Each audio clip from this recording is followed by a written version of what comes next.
They told her the bond was sacred, that when the pull hit, it hit like lightning through marrow. Not choice, not romance, but cosmic designation. She believed them. Every girl from the frontier provinces believed them, the way starving people believe in harvest gods. So when the surge ignited in that throne room and King Vaelor Draven's eyes found hers across 500 witnesses, Aurelia Voss did not flinch. She stood straight in her worn dress and let destiny announce itself. Drop your city below, Mucket. I want to know where you're watching from. Stay until the end, because this story doesn't go where you think it goes. Like if you've ever been discarded by someone who didn't know your worth. Because what happened next didn't just break one woman, it broke the Empire's understanding of what power actually costs. She had been standing in that hall for 3 hours before the bond struck. 3 hours of holding herself absolutely still at the far edge of the Imperial Convergence's grand receiving chamber, trying to take up as little space as possible. The other attendees moved through the room the way rivers move through landscape, easy, certain, belonging to the terrain. Duchesses trailed silk that cost more than Aurelia's entire provincial estate. Generals wore medals that caught the chandelier light and threw it back in sharp little knives. The daughters of great houses laughed at things that weren't funny, trained from childhood to perform delight in the presence of power. Aurelia had no silk, no medals. She had a dress that had been expensive once, 4 seasons ago. Now pressed so many times, the fabric held a permanent crease that no amount of care could defeat. She had hair she'd managed herself in the dark corridor of the provincial inn where she'd stayed, and hands that were slightly rougher than fashionable because the frontier doesn't care about fashion. She had an invitation that had been a clerical mistake, her late father's title technically still attached to a land grant, so small it barely constituted a holding, and she had the stubborn, catastrophic belief that she deserved to stand wherever she'd been invited to stand. That stubbornness was almost the most dangerous thing about her. Almost. The most dangerous thing was her eyes. Left eye gold, the color of harvest wheat, of old coin, of something that knew its own value.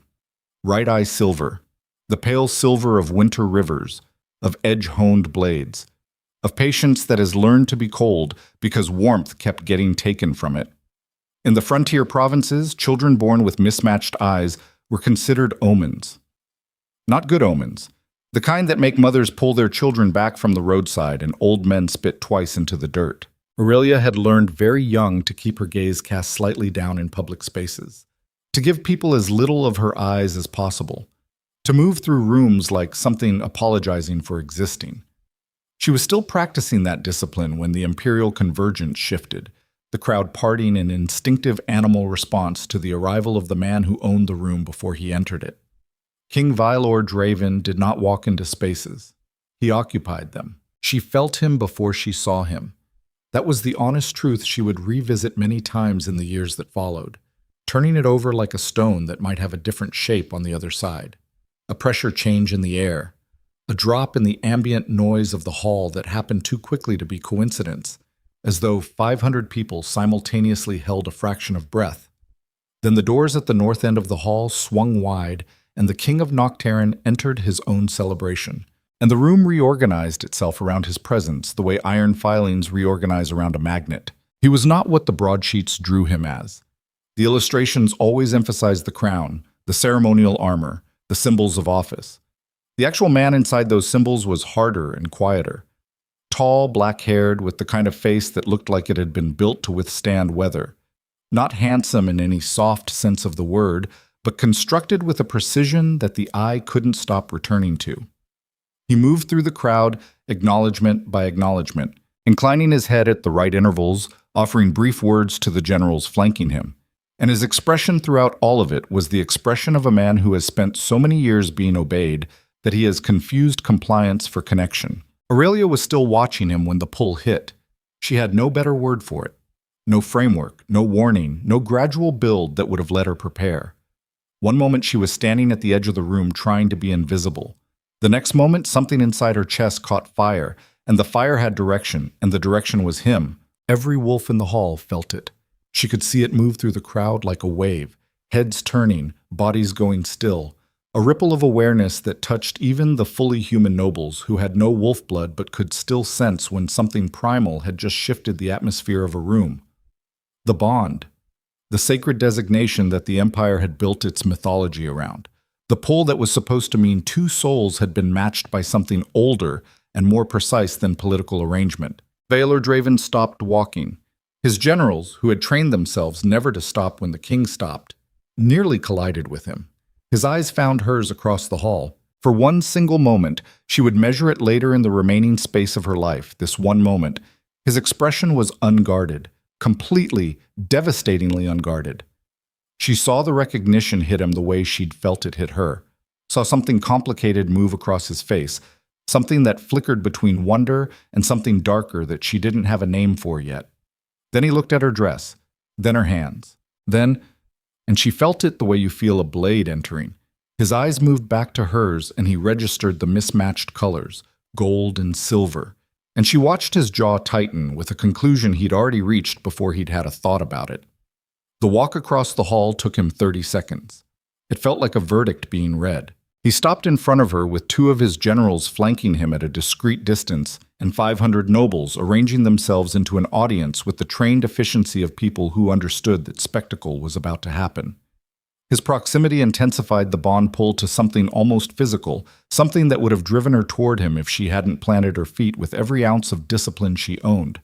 He smelled like cold iron and something darker underneath. And standing this close to him with the bond ignited was one of the most difficult things her body had ever been asked to withstand. She lifted her chin.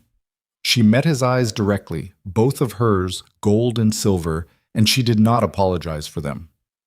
"You are from the frontier provinces," he said. It wasn't a question. His voice was what she'd expected from that face. Low, controlled, carrying the particular flatness of a man who had given orders for so long that even his observations sounded like edicts. "Thornwall Province," she said. "My father held the Voss land grant. I hold it now. Thornwall." He said it the way people said the names of places they had no particular reason to remember. "That is 3 weeks' hard ride from the capital." 2.5, she said, "if you know the mountain roads." Something moved in his eyes. Not warmth. Interest, maybe. The brief involuntary engagement of a mind encountering unexpected precision. He shut it down fast. "You felt the bond," he said. "Yes, as did I." He held her gaze with the steadiness of a man delivering a judgment he'd prepared. "I want you to understand that I am not questioning the mechanism. The bond is real. What I am questioning is the wisdom of destiny, which in my experience is not infallible." The hall had gone completely quiet. Aurelia kept breathing, kept her feet planted. "Say what you're saying, Your Majesty." "I am saying," he said, and his voice was even and clear and audible to every person in that room, "that you are not what this empire needs in a queen. I am saying that whatever mechanism selected you was operating with incomplete information about the requirements of this throne. I am saying that I reject the designation." She heard someone gasp. She heard the specific quality of silence that comes from 500 people collectively processing something they expected to be significant. She heard the ancient words he spoke next, the formal severance, the ritual language that the Empire had developed for exactly this kind of refusal. Because even sacred bonds could be broken by a king with sufficient authority and sufficient arrogance to believe that authority and wisdom were the same thing. She felt the severance happen. It wasn't subtle. It felt like something being pulled out of her chest by the root. "You're making a mistake," she said. Her voice was level. She was proud of it afterward. Not for the performance of strength, but because the levelness was genuine. Not the absence of feeling, but the product of a life that had already required her to withstand more than most people understood. "I make a great many decisions," Vaelor said, already turning away. "The Empire has not suffered for it." The hall began to murmur. The murmur had edges.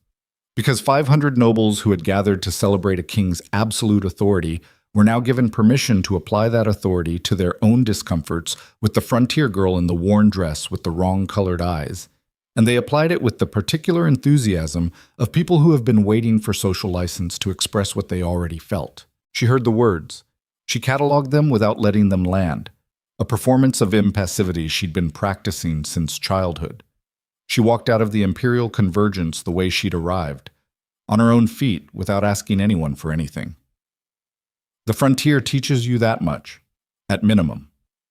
What people who have never been publicly humiliated tend to misunderstand is that the worst part isn't the moment.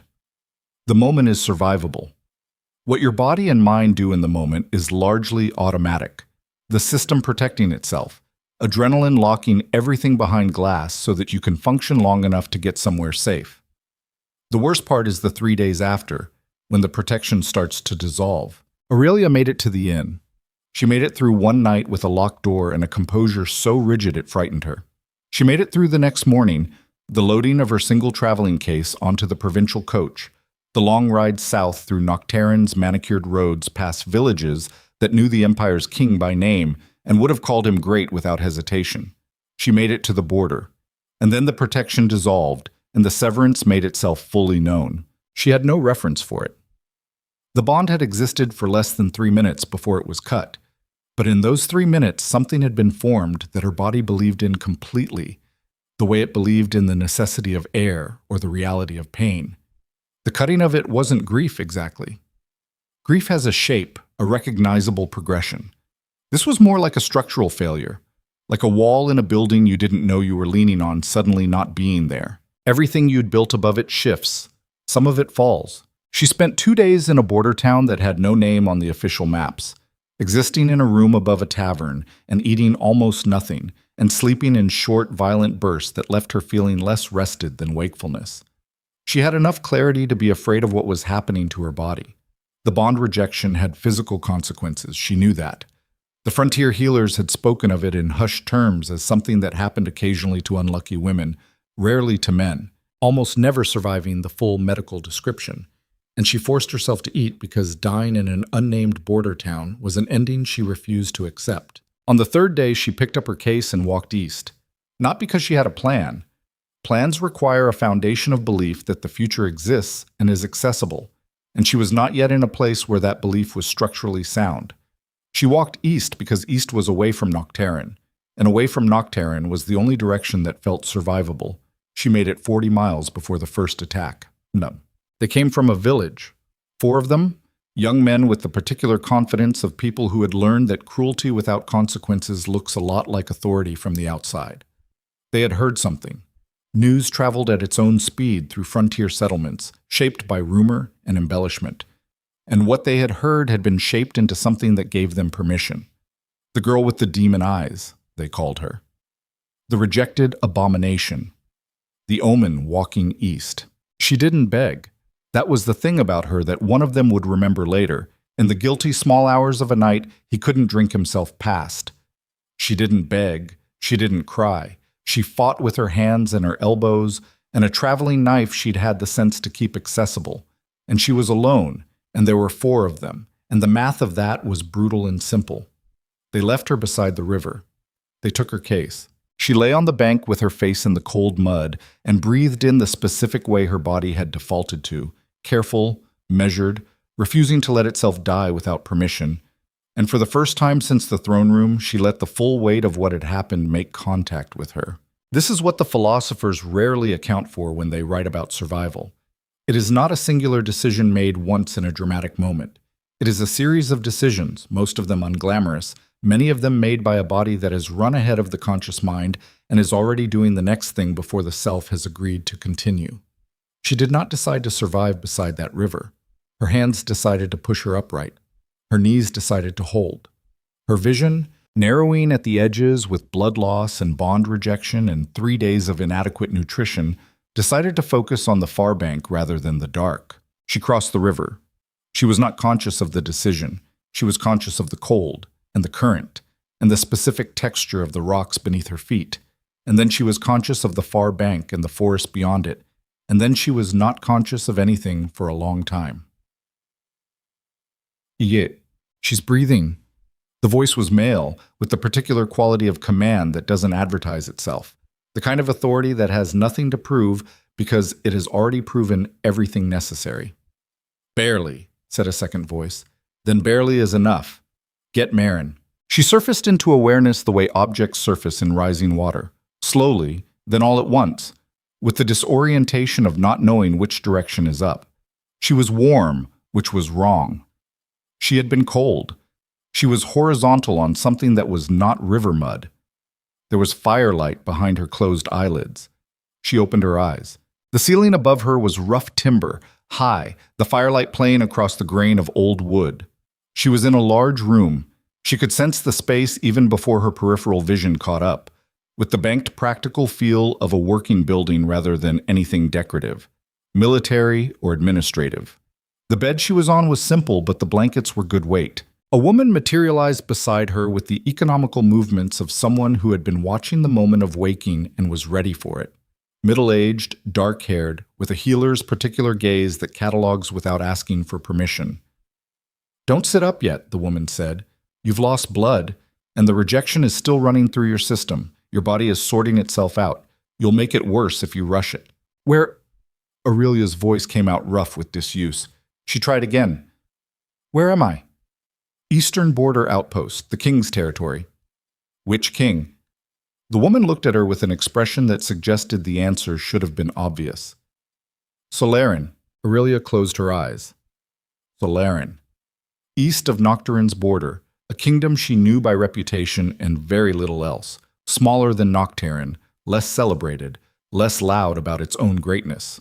King Cassian Thorn, whose name came up in frontier conversations the way certain weather systems came up, reliably, with respect, without drama. "How long?" she said. "You've been out for 2 days. You were found on the riverbank by a patrol. The captain brought you in." A pause. "He's been asking after your condition." "His name?" "The captain, Aldrin. You don't need to worry about—" "The king." The healer, Marin, presumably, studied her for a moment. "Cassian Thorn," she said. "He's the one who sent for me." The door opened. He did not enter the room the way Vaelor Draven entered rooms. That displacement of air, that gravitational certainty. He came through the door with the matter-of-fact practicality of a man who has been informed that a situation requires his attention and has arrived to give it that attention. He was tall, in a different way than Vaelor, broader in the shoulder, rougher around the edges, the kind of physical presence that had been built by actual work alongside the strategic kind. Blonde brown hair, unruly, a face that had a scar along the jaw that had healed imperfectly and been left that way without apparent concern. Eyes the particular dark green of forests that go deep. He pulled a chair to her bedside with the casual ease of a man who does not perform the simple things and sat in it backwards, arms crossed over the top rail, looking at her with an attention that was direct without being aggressive. "Aurelia Voss," he said, "of the Thornwall Province land grant." Her jaw tightened despite herself. Of course he knew. "What I was told to know about the Imperial Convergence, I know," he said, reading the tightening. "I don't put much stock in other nations' ceremonial business. What I want to know is your version." "Why?" He appeared to consider whether the question deserved a complicated answer. He concluded it didn't. "Because you fought 4 attackers alone with a traveling knife," he said, "bled across 2 miles of frontier and crossed a river with a bond rejection working through your system. That kind of person doesn't get left on a riverbank without someone asking what happened." Aurelia looked at him for a long moment. Something inside her, not the bond, nothing like the bond, but something practical and very cautious, took a reading on him the way her body took readings on spaces, measuring exits and angles and the specific quality of available light. He wasn't lying about the interest. She was good at detecting lies. "He rejected the bond," she said, "before the entire court, called me unworthy, cut the designation and turned his back." Cassian didn't flinch and didn't perform outrage. He nodded once, with the measured acknowledgement of a man confirming information he'd already half known. "And the men on the road?" "Frontier justice for demon eyes," she said flatly. "Standard." "You should have died." "I know. Why didn't you?" She held his gaze, gold eye and silver eye both, making no adjustment, offering no apology. "Spite," she said. "And because dying in a ditch means he was right about me." Something shifted in his expression. Not quite a smile. Something more controlled than that. The internal registration of a thing that has landed correctly. "Can you eat?" he said. "Yes." He stood, righted the chair, moved toward the door. At the threshold, he stopped. "For what it's worth," he said without turning around, "mismatched eyes are considered good fortune in Solarin. The gold reads the past. The silver reads what's coming." A beat. We could use someone who can read both. He left without explaining what he meant. Aurelia lay in the heavy blankets in the warm room and stared at the timber ceiling and breathed, carefully, measured, the way her body had decided to continue doing despite having been given very little reason to, and understood that she had crossed not just a river, but something that had no word in the frontier vocabulary because frontier people rarely survived long enough to need it. A threshold, a genuine one, not the false threshold of the throne room which had been offered by fate and revoked by arrogance. This one had cost something real, blood and cold and 4 days of the bond rejection dismantling her from the inside, and a crossing made by a body that had decided to continue without waiting for the mind's permission. She had nothing. She was in a foreign kingdom. The man she'd been designated for had severed the connection in front of 500 witnesses and already forgotten her name. And somehow, she examined this carefully, looking for the lie in it, finding none. She felt something that was disturbingly close to solid ground. Not hope, not yet, but the specific absence of the thing that had been most dangerous, the belief that her worth depended on his recognition of it. Marin was a rigorous healer and a cautious conversationalist, which meant she gave Aurelia information in exactly the quantities she judged medically relevant and no more. What Aurelia extracted from her over the following days was assembled from the overlaps between the careful portions. Cassian Thorn had been king of Solaren for 9 years. He had inherited a kingdom that had been competently run by a string of adequate predecessors, and transformed it into something that the surrounding nations watched with the particular wariness reserved for neighbors who are doing something correctly that you can't quite identify. His armies were smaller than Nocterran's. His territory was significantly smaller. His treasury, by all external accounting, was modest, and yet he had never lost a border engagement, never ceded a negotiation he cared about, never made an alliance that subsequently turned against him. Neighboring monarchs who had written him off as a minor variable in continental politics had found themselves, years later, quietly dependent on his goodwill. The thing Marin did not say directly, but which emerged from the spaces between her careful portions. Cassian Thorn was liked, not feared and tolerated, not respected and kept at distance. Liked. By his generals, by the border patrol captains who carried injured strangers to warm rooms without being ordered to, by the healer who had apparently made this particular outpost her life's work, and who answered to him with a loyalty that hadn't been purchased. That was interesting. That was, in fact, the most interesting thing Aurelia had encountered since the throne room, and for different reasons. She spent her recovery thinking about the mechanisms of it. What kind of authority produced that result?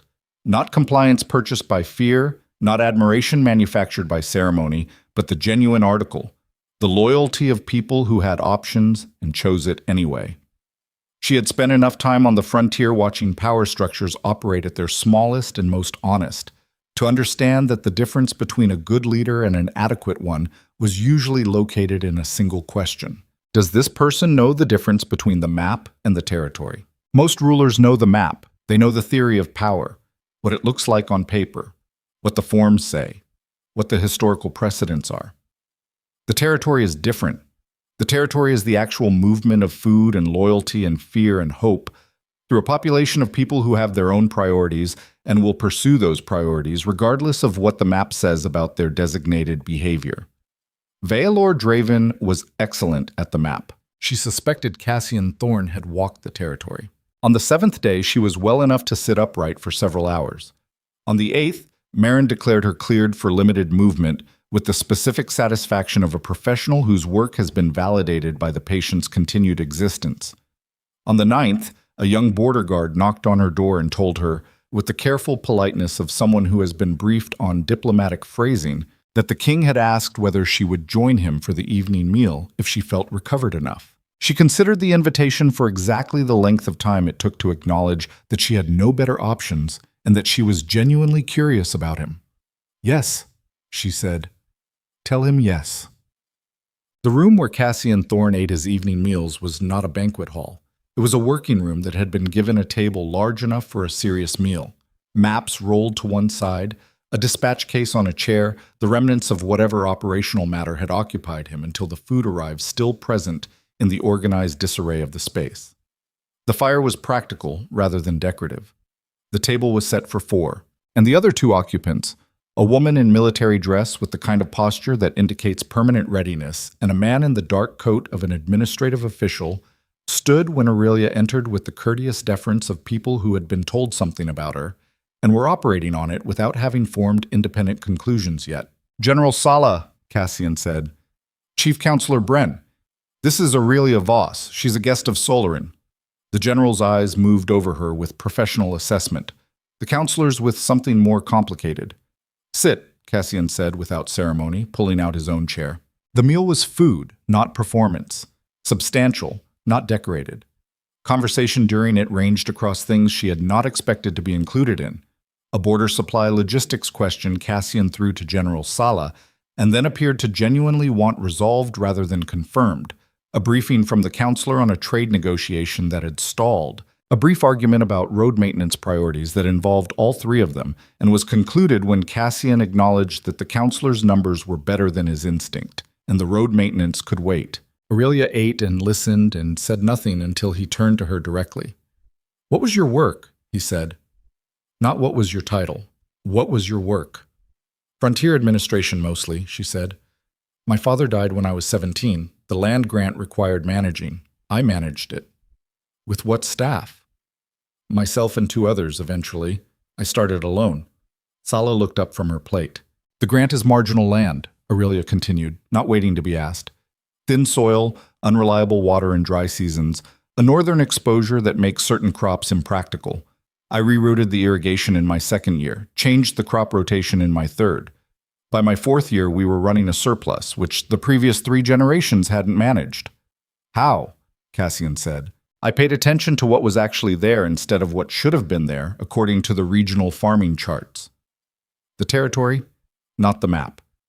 He was quiet for a moment.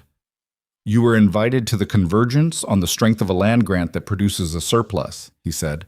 "I was invited because a clerical official failed to note that the grant's previous holder was deceased and issued the invitation automatically," she said. "I went because I was invited and I had the right to go. I'm aware of the distinction." Something in his expression acknowledged the distinction. "What do you intend to do now?" he said. She set her fork down and looked at him with both her eyes, making no adjustment. "I intend to not die," she said. "Beyond that, I'm open to information." He was quiet for long enough that the fire shifted and Sala refilled her own cup, and the counselor made a note on something. When he spoke again, it was with the directness of a man who has decided to forgo the preamble. "I have a problem," Cassian said. "My kingdom is well run and poorly understood. The larger nations in this region treat Solarin as a buffer and a convenience. We're useful when they need a neutral party or a stable eastern flank, and otherwise we're not worth their serious attention. That will change in the next 5 to 10 years as the continent's political architecture shifts, and when it changes, I need Solarin to be understood as an equal, not a convenient small neighbor." "That's a diplomatic problem," Aurelia said. "It's an intelligence problem. It's a mapping problem. It's a problem of knowing what the territory actually looks like from the outside and adjusting accordingly." He looked at her steadily. "You've spent your life operating with inadequate resources in a system that didn't want to account for you. You rerouted an irrigation system by paying attention to what was actually there. You survived a bond rejection and 4 attackers in a winter river." "A beat. I don't have a title for what I'm offering. What I have is a position at the edge of how I run this kingdom that would require you to learn a considerable number of things you don't know yet, and apply the things you already do to problems that are larger than frontier crop rotation." The fire shifted again. General Sala was watching her with an expression that had changed from assessment to something quieter. "You don't know me," Aurelia said. "I know what you did under pressure," Cassian said. "That's generally the most reliable information available." She should have asked for time. She should have asked for clarity on terms, on conditions, on what she was agreeing to. Every practical instinct she'd developed over 8 years of frontier administration was telling her to slow down, to gather more information before committing to a direction. Instead, she said, "What do I need to learn first?" And Cassian almost smiled. Ticked. There is a specific kind of education that is not available in any formal institution. It cannot be acquired in the capital cities, where knowledge is categorized and packaged and delivered in forms that produce graduates rather than practitioners. It lives in the space between theory and consequence. In the room where a real decision is being made by real people who will live with the results, where the beautiful system on the map encounters the ugly complexity of the territory, and someone has to navigate the difference in real time. This was the education Cassian Thorne offered Aurelia Voss, and he offered it without ceremony or artificial structure, the way a skilled craftsman passes knowledge to someone who has demonstrated the fundamental aptitude that makes instruction worth giving. He brought her into meetings, not as an observer, as a present mind. The first week, she only listened. The second week, he began asking her opinion after the other advisors had spoken. The third week, General Sala pulled her aside before a strategic briefing and said, without preamble, "Tell me what you see in the Eastern supply line numbers. Not what the charts show. What you see." She told her. Sala made 2 adjustments and told no one where the adjustments had come from. 6 weeks in, Counselor Bren sat across from her over a map of a stalled trade negotiation and spread his hands in the universal gesture of a man who has run out of the angles he knows how to try. "The Veltran delegation isn't stalling on the tariff numbers," Aurelia said. "The tariff numbers are the map. The territory is that their lead negotiator is going to be blamed for any concession regardless of whether it's a good deal.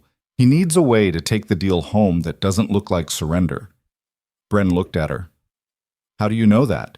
"Because he argues the numbers most aggressively right before he's about to agree to them," she said.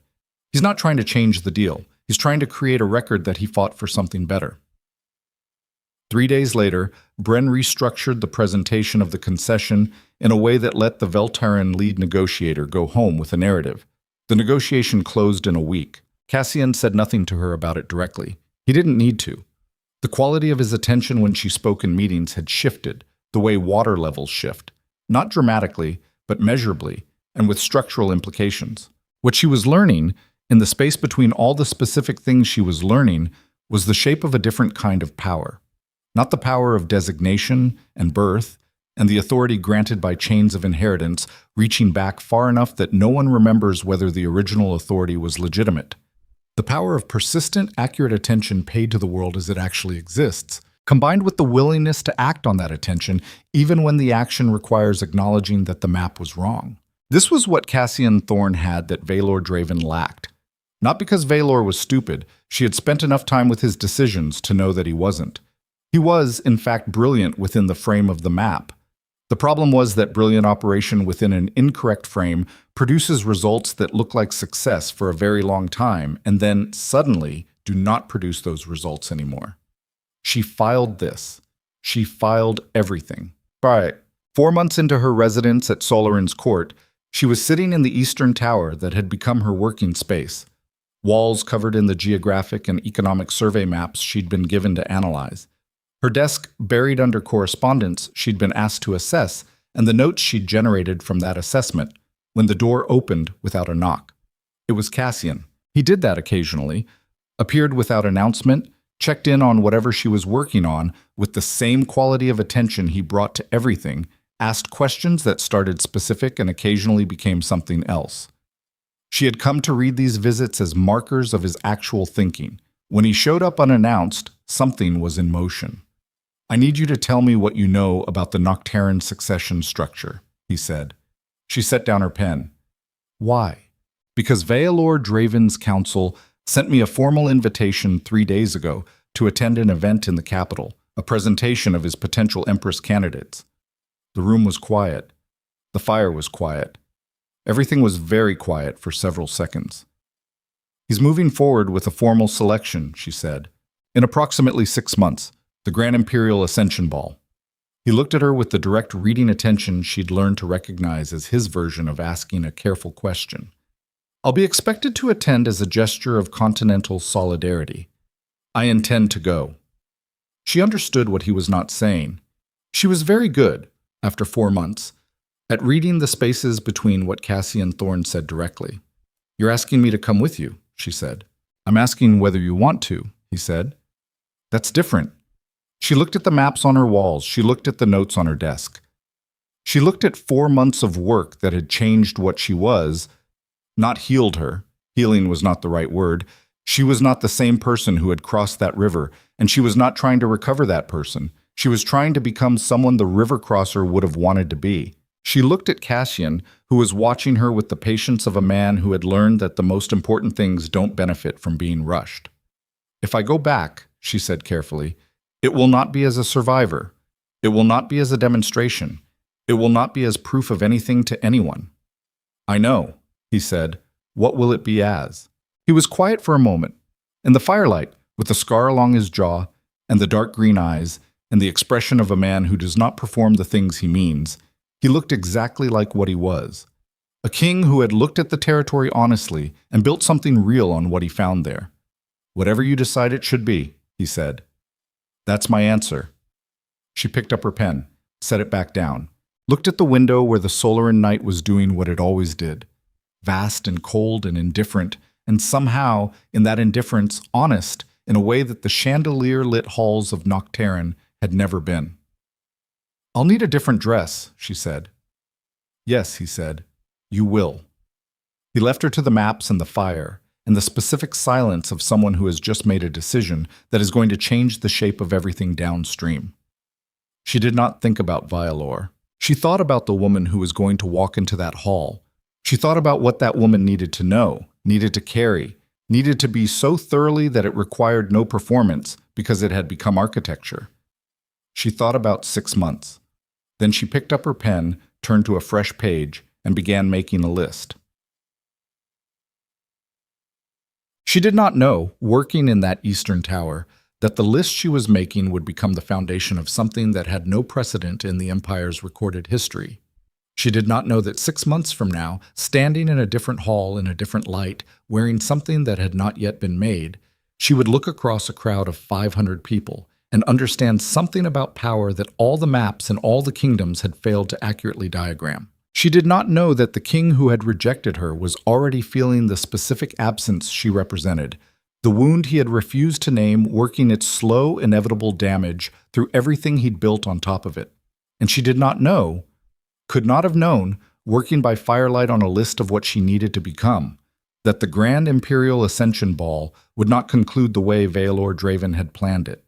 She would not know any of that for 6 months, but the list she was making would get her there, item by item, by the only means that had ever worked for her, paying attention to what was actually there.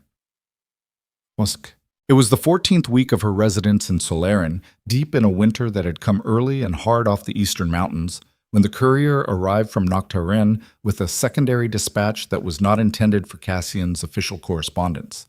It was intended for her. It bore no seal she recognized. The handwriting was careful in the way that indicates something written by a person accustomed to writing documents that matter. She broke it open alone in the eastern tower with the fire low and the maps on the walls throwing angular shadows. The letter was brief. She read it twice. Then she sat completely still for a long time, long enough for the fire to drop from low to almost nothing, and looked at what the letter had told her about a situation she had not known existed, about a bloodline, about a claim, about what her father's land grant had actually been, not a frontier administrative detail, not a clerical inheritance, but the last visible edge of something that had been deliberately buried 40 years ago by people who had very specific reasons to want it forgotten. The gold eye, the silver eye. Not an omen. A marker. She looked at the cold hearth. She looked at the letter in her hands. She thought about this king who had rejected her before 500 witnesses and called her unworthy of a crown. She thought about the word unworthy. She thought about what she now held in her hands, which changed the meaning of unworthy in ways that would take the Nocturne Empire approximately 6 months to fully comprehend. Then she crossed to the door, opened it, and said to the night guard posted in the corridor, "I need to speak to the king, now. It doesn't matter what time it is." The guard looked at her expression. "Yes, my lady," he said, and moved. The guard moved fast. Aurelia stood in the corridor outside the eastern tower with the letter folded in her hand and her breath doing something she didn't fully authorize, coming short, coming quick, the body registering the magnitude of what the mind was still processing. The torches in the passage threw unsteady light across the stone walls. Somewhere in the lower levels of the outpost, the night watch changed shifts with the muffled efficiency of people who had done it 10,000 times. The ordinary machinery of a functioning place continuing to function while she stood in the middle of it holding something that was not ordinary. She looked at the letter again. The words hadn't changed. She folded it back and waited. Cassian arrived in 4 minutes, which told her something about how he slept. Not deeply or not dependently, the way men who carry operational weight rarely sleep in the manner of people who have surrendered full responsibility to the night. He was dressed, but not ceremonially. The plain working clothes of a man who had come directly from his desk or his bed, without taking time for presentation. His hair was unsettled. The scar along his jaw caught the torchlight. He looked at her expression and said nothing, which was one of the things she had come to understand was a specific skill of his, the ability to read a situation's weight before requiring a verbal explanation of it, and to hold space for that weight without immediately filling it with noise. Inside, she said, they went back into the Eastern Tower. She rebuilt the fire because her hands needed something to do, and because the conversation they were about to have deserved warmth. When the fire was going, she turned around and handed him the letter without preamble. He read it. She watched his face while he read it, the way she'd learned to watch faces in negotiations, not for the performed reactions, but for the involuntary ones, the micro-adjustments that happen faster than conscious control can manage. His jaw tightened on the third line. His eyes went still, the particular stillness of a mind that has just encountered information it needs to fully process before it continues moving. He finished and looked up. "Who sent this?" he said. "No seal I recognize. The handwriting suggests someone with administrative training. The content suggests someone inside the Nocturne Court who has access to records that predate the current reign." "How far predate?" 40 years minimum. She turned to face him fully. "My father's land grant. I always understood it as a minor frontier holding, barely worth the administrative notice. It wasn't. It was a consolidation instrument, a legal mechanism for containing a claim." "Your claim?" "My bloodline's claim." She said it carefully because the words were still foreign in her mouth, still requiring the kind of deliberate handling you give to things that might shatter if you're not paying attention. "The letter says the Voss line is a lateral branch of the Noctarian imperial bloodline, legitimate, unbroken, deliberately obscured 40 years ago when my grandfather was pressured to surrender his position at court in exchange for the land grant and a guarantee of safety." Cassian set the letter on her desk. "Pressured by whom?" he said. "The letter doesn't say directly. It implies the pressure came from the generation preceding Vaelor's father, someone who saw the lateral claim as a political liability and moved to contain it quietly rather than address it openly. He was quiet for a long moment. The fire had caught properly now, and the room was warming, and his expression in the firelight was doing the careful, systematic thing she recognized as him building a map of what this meant before he spoke about it. "If the claim is legitimate," he said slowly, "and documentable, then the rejection wasn't just personal," she said. "It was the Empire's Alpha King publicly severing the bond with a woman who has a blood claim to the throne he sits on. The silence after that was the kind that has structural weight. Who else knows, Cassian said.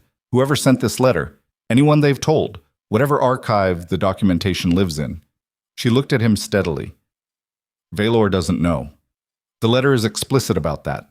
He rejected me on pure social grounds, wrong province, wrong dress, wrong eyes. If he'd known about the bloodline, she stopped, considered. I don't know what he would have done. That's the honest answer. It doesn't matter what he would have done, Cassian said. It matters what you're going to do. She looked at him. This was the thing about Cassian Thorne that she kept encountering, the thing that kept requiring her to recalibrate her understanding of what a person in authority could be. He did not move to occupy the question. He did not lean toward the answer he preferred and shape his support around it. He handed the question back to her and meant it. I don't know yet, she said. That's the right answer, he said. Don't decide tonight. He picked up the letter, placed it back in her hand, and closed her fingers over it. Sleep, he said. In the morning, tell me what you need. He left. She stood by the fire for a long time, holding the letter, thinking about what her grandfather had surrendered, and what, in the surrendering, he had accidentally preserved. She did not sleep. By the time the Eastern Tower windows showed gray light, she had covered 6 sheets of paper with the organized framework of what she knew, what she could verify, what she needed to find out, and what the possible implications were in order of probability. This was how she processed things that were too large to hold in undivided attention. She broke them into components and laid the components out so that the structure of the problem became visible, because visible problems could be approached from angles that invisible ones couldn't. The bloodline claim was the foundation. If it was documentable, and the letter suggested it was, citing specific archive locations in the Nocturne Court's Historical Records Division, then it changed the architecture of everything that had happened in the throne room. The rejection had not just been a personal humiliation. It had been, whether Vaelor understood this or not, a king severing a bond with a woman who had a legitimate claim to stand beside him by blood as well as bond. Two forms of designation, both dismissed in a single gesture of contempt. The letter's author had not explained their motive. This concerned her more than the content itself, which was at least navigable. Unknown motives in situations involving dormant claims to imperial bloodlines were the kind of variable that could reshape outcomes in ways that no map accounted for.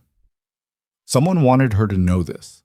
The question was why they wanted her to know it now, in the winter of the year following the rejection, 6 months before the Grand Imperial Ascension Ball. She filed the unknown motive as the most important thing she didn't yet know. She would need to find out. When Cassian appeared at the tower door at mid-morning, she turned from her papers and said, "I need access to someone who knows the Nocturne Court's Historical Records Division. Not officially. Someone who can move through those records without leaving a formal trace." He leaned in the doorway. "That's a specific kind of resource." "Yes, I have it," he said. "It'll take 2 weeks to arrange contact. I also need everything you have on the political situation inside Vaelor's court from the past 18 months. Noble alignments, succession pressures, any internal factionalism your intelligence sources can speak to." He nodded once. "Bren has most of that. I'll have him brief you directly. And I need to find out who sent the letter.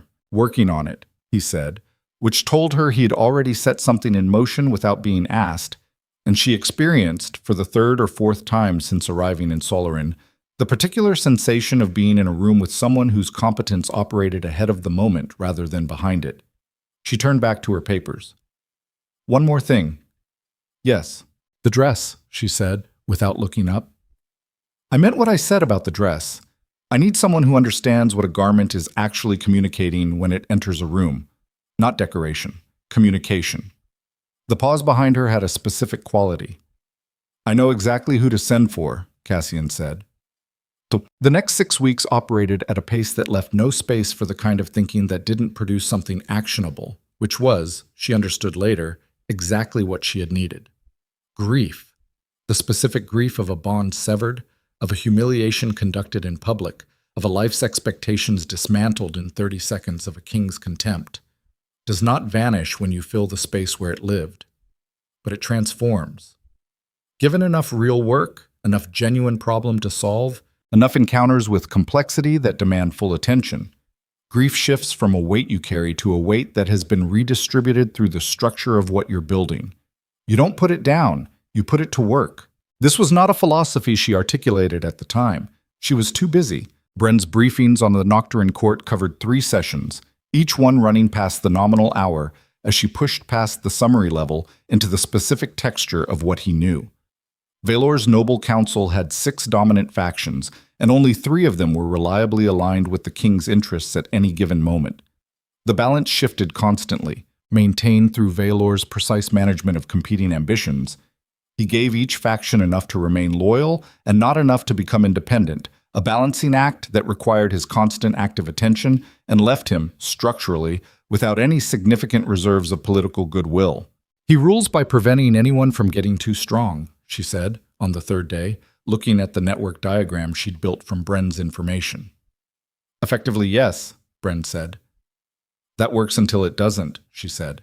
"If something happens that requires unified response, rather than managed competition, the structure becomes the vulnerability." Bren looked at her diagram. "That's been true for some time. Most people who study his court avoid saying it directly." "Why?" "Because he's very good at making sure the people who study his court have reasons to want his continued approval." She filed this. The contact Cassian had promised for the Nocturne historical records arrived on a Tuesday, traveling under a merchant's cover so unremarkable that he'd been waved through 3 border checkpoints without secondary inspection. He was a small, precise man named Dovel, who spoke in low, complete sentences and had the specific quality of someone who has spent years being invisible in important rooms and has refined that invisibility into a practice. They met in a downstairs room of the outpost's administrative building with Cassian present and the door closed. "The Voss Bloodline claim," Aurelia said, without preamble. "I need to know if the documentation exists in the Nocturne archive and whether it can be independently verified." Dovel looked at her with eyes that were cataloging and careful. "The documentation exists," he said. "I can confirm that from existing access.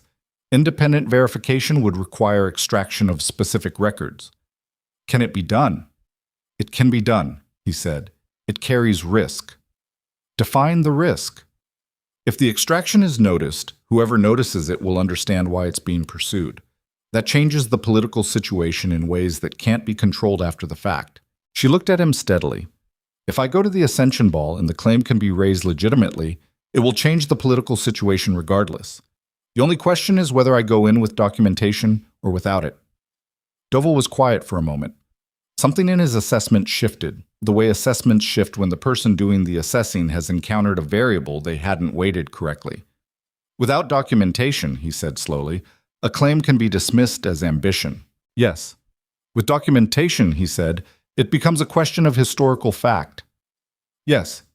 He looked at Cassian, who had been present and silent throughout, with the particular quality of a man choosing not to influence a negotiation that wasn't his to influence. "I'll need 6 weeks," Dovel said, "and I'll need to know exactly which records you're looking for." She slid a paper across the table. She had written the list that morning. He looked at it. "You've done your research." "I had the night," she said. "Swat." Vaelor Draven spent the winter governing an empire that operated exactly as it was supposed to operate, which was, for a man of his particular construction, a specific kind of problem. There is a thing that happens to powerful men when they have achieved the operational version of what they wanted and find it insufficient. It is not a thing they tend to name, because naming it requires acknowledging a category of need that sits outside the framework of dominance, and dominance, by definition, does not acknowledge frameworks it cannot operate within. So the thing doesn't get named, it gets managed, it gets buried under work, under the ongoing exercise of authority, under the next campaign or negotiation or political calculation that demands the king's full attention. It continues regardless. The bond he had severed should not have continued. The formal severance was binding, recognized by every legal and natural framework the empire operated under. He had exercised an authority that was unquestioned, and the result should have been a clean cut. The designation dissolved, the poll ended, the incident filed under closed matters. Instead, he woke at 3 a.m. with a sense of absence so specific it had a shape. He did not tell anyone this. He told no one anything that did not serve the operational requirements of the moment, which was not coldness but strategy. A king who cannot be read cannot be manipulated, and a king who cannot be manipulated maintains the control that the empire's stability depends on. This was the framework he had built and lived inside, and it was for the most part correct, except for 3 a.m., except for the specific shape of what was missing. His council noticed nothing, because his council was trained to work with what he presented rather than what existed underneath it. General Morrow noticed nothing, because Morrow's intelligence ran to tactical assessment rather than psychological reading. The nobles who competed for his favor noticed nothing, because they were occupied with competing. His personal attendant, a man named Corvin, who had served in the position for 11 years and had therefore accumulated a very precise understanding of the king's baseline behavior, noticed something. He said nothing about it, because his survival depended on the kind of discretion that includes discretion about when you've noticed something. But he noticed it, and he filed it, and he watched. Vaelor stood at his study window on a night in the deep of winter, looking out at the capital's lights spread below the palace, the ordered geometry of an empire that worked, that produced abundance and stability, and the particular kind of peace that comes from nobody being strong enough to challenge the thing at the center. And he thought about mismatched eyes. He stopped thinking about them by force of will that he had perfected over decades. They returned. This was the nature of the wound he had given himself in the throne room, though he would not have used that framing for another 6 months. That it was a wound, that it was self-inflicted, that the contempt he had directed outward had embedded itself inside him like a blade thrown at a wall that had bounced back. He had rejected the bond on the grounds that the woman was unworthy. He had used a word that he had never, in 11 years of reign, had occasion to properly examine, because kings who wield the vocabulary of worth tend not to investigate whether the measuring instrument is calibrated correctly.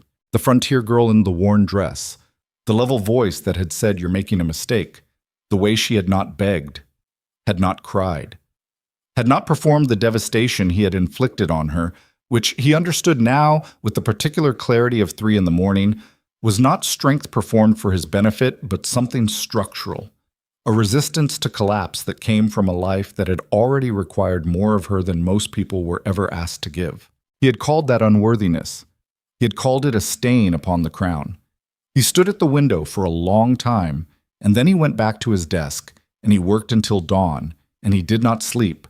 And this was the 3rd time that particular week that this had been true. The empire continued to function. The wound continued to work. The dressmaker Cassian sent for arrived on a morning in the 4th month of Aurelia's residence, traveling in a private coach with 2 assistants and 4 large cases of material samples. And she was not what Aurelia had expected. She was perhaps 60, with white hair wound severely off a face that had more angles than surfaces, and eyes that moved over Aurelia with the same quality she'd learned to recognize in Sala's military assessments.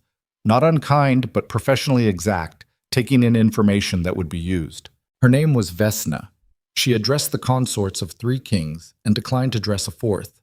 She operated from a studio in Solarin's capital and was, by every account Aurelia had gathered in the 2 days between her arrival being announced and her actual appearance, the specific kind of person whose work people described as not fashion, but argument.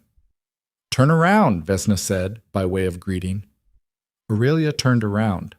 Again, slower. She turned again, slower. Vesna walked a circuit around her without touching anything, her gaze moving across Aurelia's posture and proportion and the specific way she occupied space with the attention of someone reading a text in a language they know very well. "You've changed your posture," Vesna said. "Recent. You used to make yourself smaller." "Yes." "Stop doing that. You've already stopped doing it half the time. Stop doing it the other half." She turned to her cases. "Tell me what you want the dress to do." Aurelia looked at her. "What do you mean?" "Every garment does something. Most garments do something small. They say I belong here, or I have money, or I follow the fashions. Occasionally someone asks me for a garment that does something large." She opened the first case. "You're going to a ball where 500 people who saw the worst moment of your life will see you again for the first time. Tell me what you want that dress to do." Aurelia was quiet for a moment. "I want them to understand," she said, "that what they saw in that throne room was the beginning of the story, not the end." Vesna looked at her with something that was very close to satisfaction. "Sit down," she said. "This is going to take some time." It took 4 sessions. Vesna worked the way Cassian governed, with the particular focus of someone who is solving a problem rather than executing a process, who keeps the actual goal in view and adjusts the method to serve it rather than adjusting the goal to accommodate the method. They talked during the sessions in the way that serious work creates space for serious conversation, where the occupation of the hands frees something in the mind. "The mismatched eyes," Vesna said, on the 3rd session, pinning a section of emerald silk with the precision of a cartographer placing a marker. "In my experience, people who've spent their lives managing a physical characteristic that draws attention develop one of 2 strategies. They spend everything making the characteristic as invisible as possible, or they spend nothing and let it be the first thing anyone sees." "I've done both," Aurelia said. "What you want now is neither." Vesna stepped back, assessed, moved forward again. "You want the characteristic to arrive after you do. So the first thing they see is the woman. The eyes are the thing they notice after they've already understood who they're looking at. How do you dress for that?" "You give the eye somewhere else to go first." She made a small, satisfied adjustment. "Posture, confidence, the quality of presence that a woman develops when she's stopped asking permission for it. The dress supports that presence. It does not create it." A pause. "The dress I'm making will not make you formidable. You're already formidable. The dress will make sure no one misses it." Aurelia sat with this. "The man who sent you here," she said carefully. King Cassian. Yes. Did he tell you what this is for? Vesna did not pause in her work. He told me a woman who had been publicly humiliated by one king would be returning to the court of that king beside a different king and required something that understood the weight of that occasion. A beat. He also said she was not to be dressed as a victim, a survivor, or a statement. He said she was to be dressed as herself. Something tightened in Aurelia's chest. Not the bond. The bond's absence was a familiar shape by now, worn into something she could move around rather than through. This was different. He said that. He was quite specific, Vesna said. He said, she knows who she is. Your job is to make sure that's the first thing anyone sees. The 6 weeks became 8. Doval returned from Nocturne on a morning in the 5th month, thinner than he'd left, with the particular quality of someone who has been very careful for a very long time and is relieved to be in a room where carefulness can relax by a fraction. He laid 3 documents on Cassian's desk, with Aurelia and Bren present, and explained each one with the controlled precision of a man who understood that what he had brought into the room would not leave it unchanged. The first document was a court record from 40 years prior, a formal session of the Noble Council in which a matter of bloodline precedence had been reviewed and a decision had been recorded. The language was formal and dense, but the content was navigable. A lateral branch of the imperial bloodline, the Voss line specifically, had been recognized as legitimate and then administratively separated from the court through a combination of a land grant and what the record described, in the bloodless language of official documentation, as a voluntary removal from court precedents. The second was a private correspondence between 2 senior council members of that era that described the voluntary removal in somewhat different terms. The words used in private were not the words used in the official record. The private correspondence used words like liability and containment and the need to prevent complications before the succession was secured. The third was a genealogical record, kept in the court's historical archive, that traced the Voss line to its origin point within the imperial family tree with the meticulous specificity of a document maintained by people who understood that bloodline records were the kind of thing that tended to matter eventually. Aurelia read all 3 in silence. Then she looked up at Doval. Who sent the letter? He hesitated. I went looking, he said. The answer is relevant to the question of motive. The letter came from inside Vaelor's personal household, specifically from someone on his council who has been watching the succession situation with the particular concern of a man who believes the king is about to make a permanent mistake. The Ascension Ball, Bren said. The selection of an empress who has no claim, no coalition, and no foundation outside the king's favor, Doval said. A factionalized court, a king who rules by balancing competing interests, and a chosen empress who has none of her own is a vulnerability, Aurelia said. The person who sent the letter appears to believe so, and appears to believe that a different situation, he stopped, looked at her carefully, would be more stable. She sat with this for a moment. The fire in the grate was steady. Outside, the solar in winter was doing what it did, remorseless and clean, stripping everything down to structure. He's telling me that someone inside Vaelor's own court wants me there, she said. He's telling you that someone inside Vaelor's court understands that your presence there changes the architecture of the situation in ways that serve their interests, Cassian said, speaking for the first time. He had been leaning against the wall with his arms crossed, listening to all of it. Which is not the same thing as wanting you there. She looked at him. The distinction matters, he said. Someone using your situation to their advantage is not the same as someone acting in your interest. Don't mistake the alignment for the motive. This was, she thought, probably the most important thing anyone had said to her since Marin had told her not to sit up too fast in a recovery room in a border outpost. What do you recommend? She asked. He was quiet for a moment.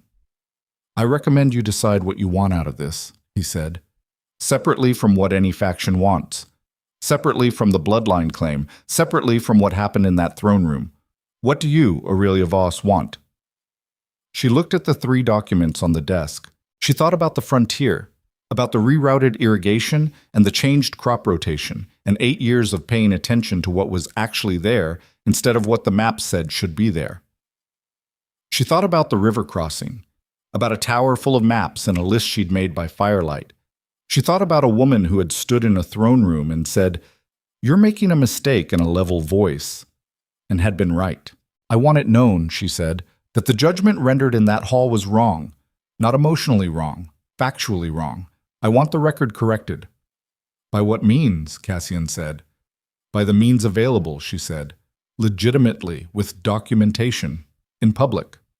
He nodded once. "Then the Ascension Ball," he said, "is where it happens." She understood, in the weeks that followed, that the empire she was preparing to return to was not a fixed thing any more than the frontier's water table was a fixed thing.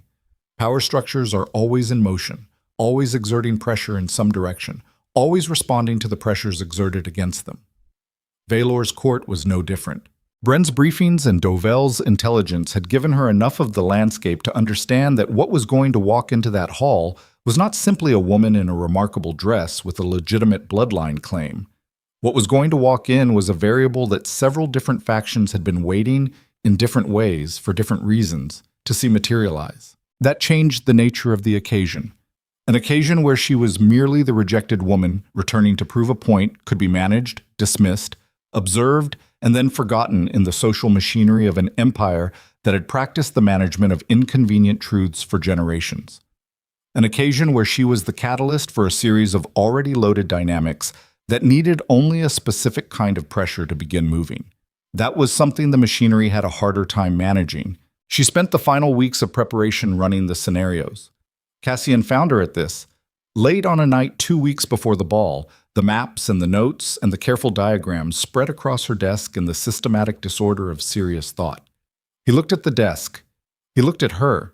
He pulled up a chair and sat across from her without asking whether she wanted company, which was accurate because she didn't, but she didn't want him to leave either, which was a different thing.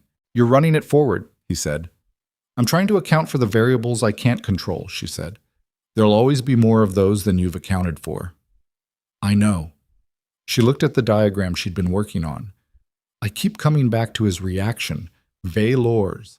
That's the variable I can't model because I don't know what he knows and I can't predict what seeing me there does to a man who—" She stopped. "To a man who's been carrying a wound he hasn't named," Cassian said. She looked at him. His expression was even. Not uncomfortable. Just honest in the way he was consistently honest, with the quality of a man who has thought about a thing clearly and sees no reason to obscure his thinking. "You're not naive about what it means," he said. "That the bond was real. That severing it cost him something even if he won't acknowledge the cost." "No," she said.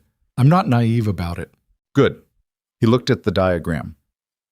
"Because the most dangerous variable in that room won't be the factions or the documents or what you're wearing. It'll be him.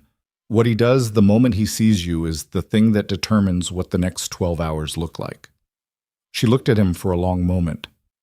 "What do you think he'll do?" she said. Cassian was quiet for a moment. "I think," he said slowly, "that a man who has spent 6 months telling himself he made the correct decision will do what people who have made incorrect decisions almost always do when confronted with the evidence of it. Which is—" "He'll try to correct the record," Cassian said, "instead of correcting the decision." The Grand Imperial Ascension Ball was announced throughout the continent with the particular fanfare of an empire that understood that ceremony is a form of argument, a claim made in silk and candlelight and heraldic display that the entity mounting the ceremony is, in fact, as powerful and permanent as it has always believed itself to be. Cassian's formal acceptance of the invitation arrived at Vaelor's court 3 weeks before the event, in the standard diplomatic language of such correspondence. It was noted. It was filed. The court made the appropriate preparations for the accommodation of the Solaran delegation. No one noted the name of the woman traveling with the Solaran king. No one looked. She was listed on the formal manifest as an advisor attached to the Solaran delegation. The word advisor was, in Noctaran's court language, a category that covered everything from senior strategic counsel to decorative political accessory, and the court's administrative machinery processed it accordingly. The night before the ball, in a suite of rooms in the Noctaran capital's formal guest quarters, Aurelia stood in front of a mirror and Vesna made the final adjustments to a dress that was not a statement and not a performance, but something more precise than either. A garment that understood its own purpose, which was to make space for the person wearing it by refusing to compete with her. Emerald silk, not decorated, not embellished, cut with the specific intelligence of a designer who understood that the eye will go where it is guided, and guiding the eye toward presence and posture and the way a woman occupies space requires not filling that space with distraction. Vesna stepped back. "Walk," she said. Aurelia walked. "There," Vesna said quietly. "That." She looked in the mirror. The woman looking back at her was recognizable. This was what struck her. Not a transformation into something unrecognizable, not the obliteration of the frontier girl in the worn dress, but the same person, undefended, the gold eye, the silver eye, the posture that no longer apologized, the face that had stopped performing composure because composure had become structural rather than strategic. This was the woman who had crossed the river, who had made the list by firelight, who had rerouted an irrigation system and closed a trade negotiation and spent 5 months learning the territory of a kingdom that hadn't been hers and would be the better for it. This was the woman who was going to walk into the Grand Imperial Ascension Ball. A knock at the outer door. One of Cassian's attendants. "The king asks if you're ready." She looked at herself in the mirror for one more moment. "Tell him yes," she said. Yeah. The hall was exactly as she remembered it. Black marble and crystal chandeliers, and the specific architecture of a space designed to make everyone inside it feel the weight of the empire looking down. 500 nobles in their best display, the movement of silk and the cold flash of jewels, and the particular ambient noise of a gathered aristocracy performing its own significance. She entered beside Cassian. She did not look for Vaelor. She didn't need to. She felt the moment he saw her. Not the bond. The bond was severed, had been severed, was as severed as the formal language of the empire could make it. What she felt was the reaction of the room, the ripple that moved through 500 people as the recognition propagated outward from whoever had seen first, the wave of attention turning, the ambient noise dropping by a fraction in the way that sound drops when something has broken through the surface of what people expected to be real. She kept walking, beside Cassian, with the specific quality of presence that Vesna had said she already had, and only needed to stop suppressing. It was Cassian who told her later what Vaelor's face had done in the moment before he got control of it. She didn't need the telling, she already knew. Because across the crowd, in the instant before a king's discipline reasserted itself over a king's expression, she looked up. Their eyes met, gold and silver finding gray across 500 witnesses. And the thing she saw in his face, before the shutters came down, before the formal composure reasserted itself, before the empire's absolute ruler remembered that he was the empire's absolute ruler, was not recognition of her as she had been. It was recognition of what he had thrown away. And in the same moment, she understood something that changed the shape of the next hour. He didn't know about the bloodline. He didn't know about the documents Doval had extracted from the Noctaran archive. He didn't know that a faction inside his own court had sent her a letter 6 months ago that had rewritten the foundations of what this meeting was about. He thought she had come back to prove something personal. He had no idea what she had actually come back to prove. And before the night was over, everything in this hall was going to change in a way that no one, not Vaelor, not his council, not the factions who had been maneuvering around this moment for 6 months, was going to be able to take back. She took a glass from a passing attendant. She stood beside the king of Solaran in the heart of the empire that had rejected her, and she did not perform anything at all. She waited. She waited 40 minutes before Vaelor crossed the room. She had expected 15. She had modeled the scenario with 15 in mind. A king who had spent 6 months carrying a wound he hadn't named would not have the discipline to maintain distance for longer than that, not with the bond's severed end present in the same room. Not with 500 witnesses already repositioning their attention around the night's unexpected variable. 15 minutes had seemed, in the planning sessions with Cassian and Bren, like a conservative estimate. 40 minutes told her something the planning sessions hadn't accounted for. He was more controlled than she had given him credit for. Or he was more afraid. Those two things, she was learning, were often the same. She spent the 40 minutes doing what she had come to do, working the room the way she had learned to work it in 5 months of watching Cassian Thorne govern a kingdom by understanding the territory rather than the map. She spoke to a trade minister from the southern provinces who had grievances with Nocteran's border tariff structure and was delighted to discover that the woman beside the Solarian king understood the specific mechanics of those grievances and had thoughts about them. She spent 12 minutes with a duchess whose husband ran the Eastern Trade Corridor and who had been watching the Ascension Ball's candidate selection with the particular anxiety of a woman who understood that a new empress's political alignments would reshape the corridor's economics. She listened more than she spoke, asked more than she asserted, and left each conversation having deposited something specific, not information, but presence.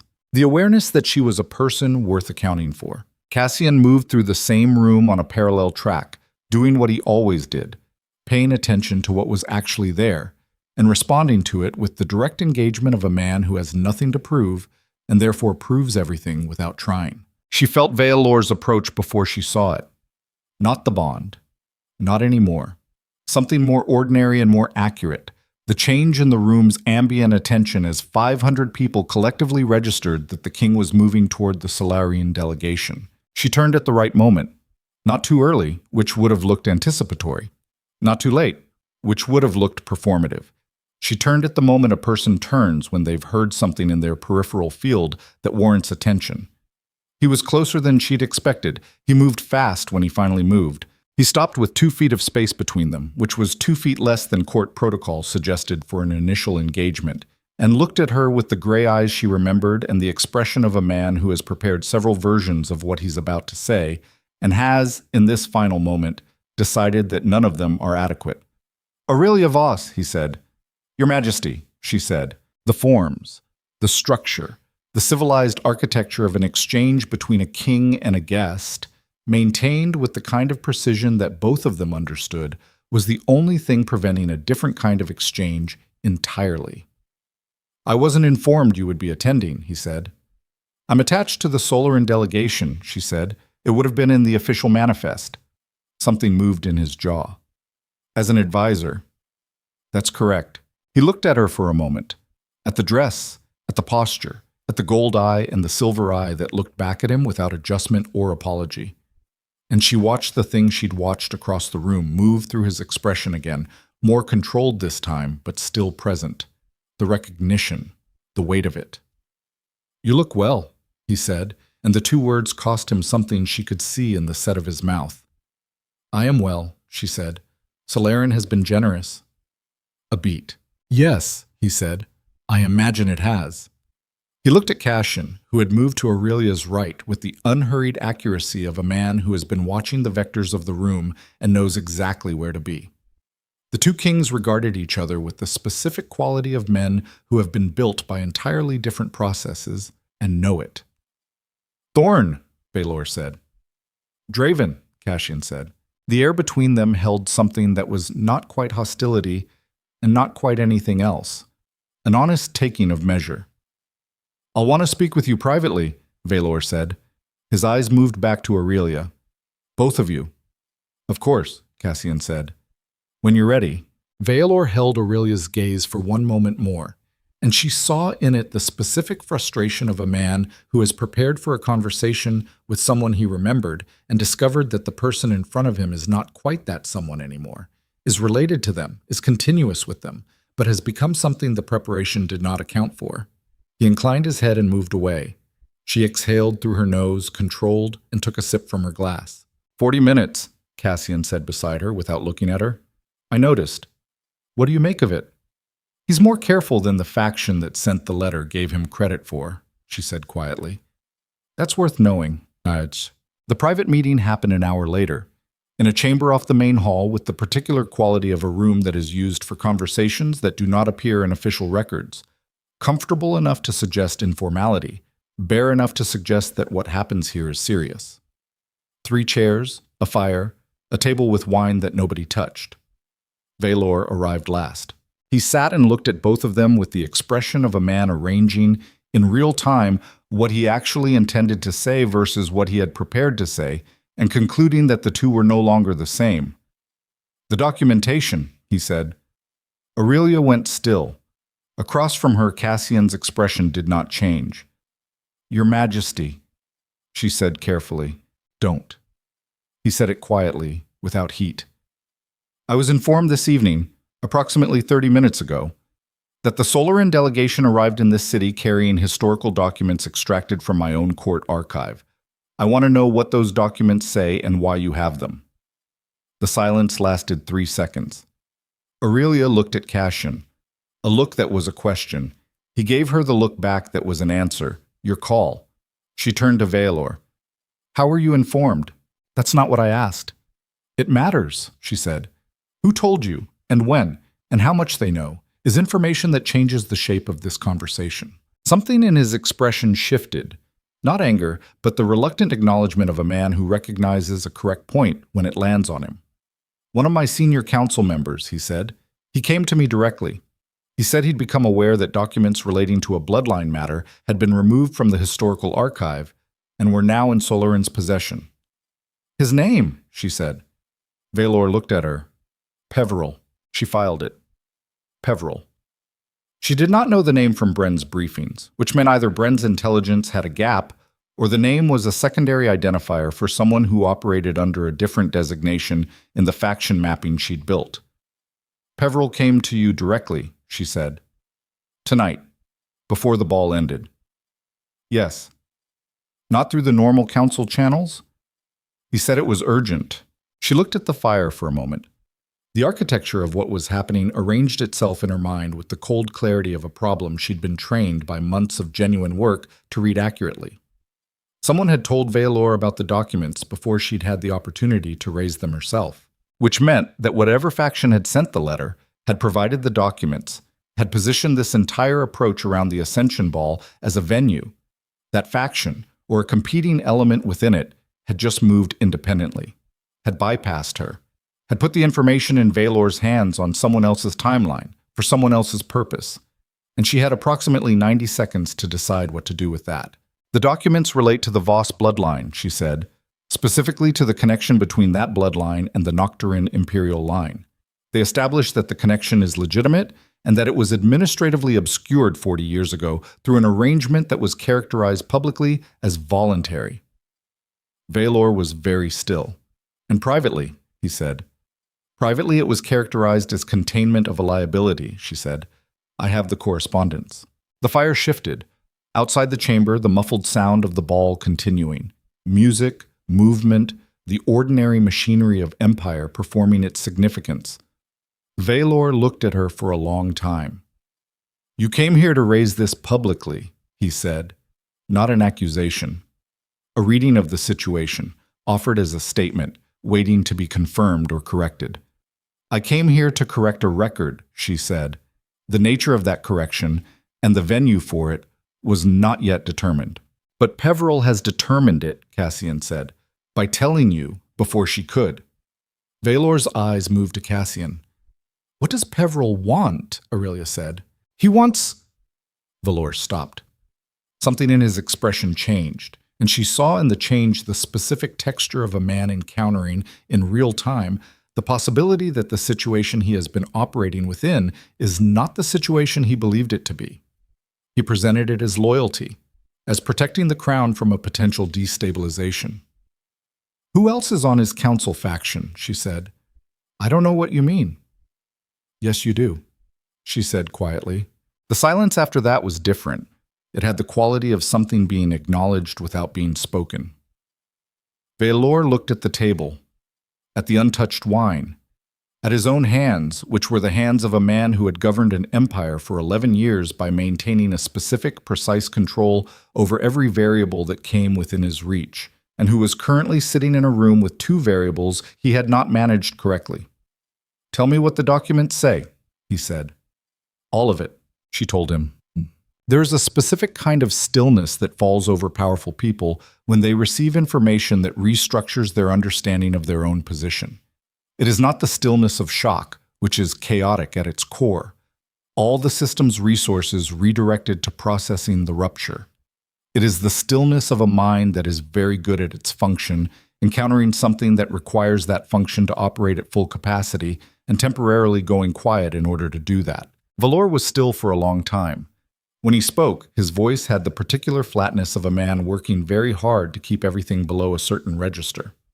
"My grandfather's counsel," he said. "The correspondence implicates 2 senior members," she said, "not your grandfather directly. Whether he was aware of the full nature of the arrangement is not documented. But the arrangement was made in his reign." "Yes." He stood, moved to the fire, stood with his back to both of them for a moment, and she watched his shoulders hold the specific tension of a man whose framework for understanding his own history has just been materially altered. This was the moment she had planned for. This was the conversation she had built toward, the one where the documentation met the king who didn't know it existed, and the truth rearranged itself into a new shape that required a response. She had thought, in the planning, that this moment would feel like something. Vindication, perhaps, or the specific satisfaction of a record being corrected. Instead, she felt the ground shift under something she hadn't accounted for. Vaelor turned. "I rejected the bond," he said, "without knowing any of this." "Yes. If I had known—" "That question doesn't have a useful answer," she said. "What matters is what's known now." He looked at her with something that had moved past the governance composure into something more exposed. Not the expression of a king. The expression of a man who has made an error that he cannot characterize as a decision any longer. "I called you unworthy," he said. "You did. Before 500 witnesses." "Yes." "And the woman I called unworthy," he said slowly, "had a blood claim to stand beside me that predated the bond by 3 generations." The fire was the only sound for a moment. Aurelia. Her name in his mouth sounded different than it had in the hall. Lower, without the king's formality, which was its own kind of armor. "I need you to understand." The door opened, not tentatively, not with the careful knock of someone requesting entrance.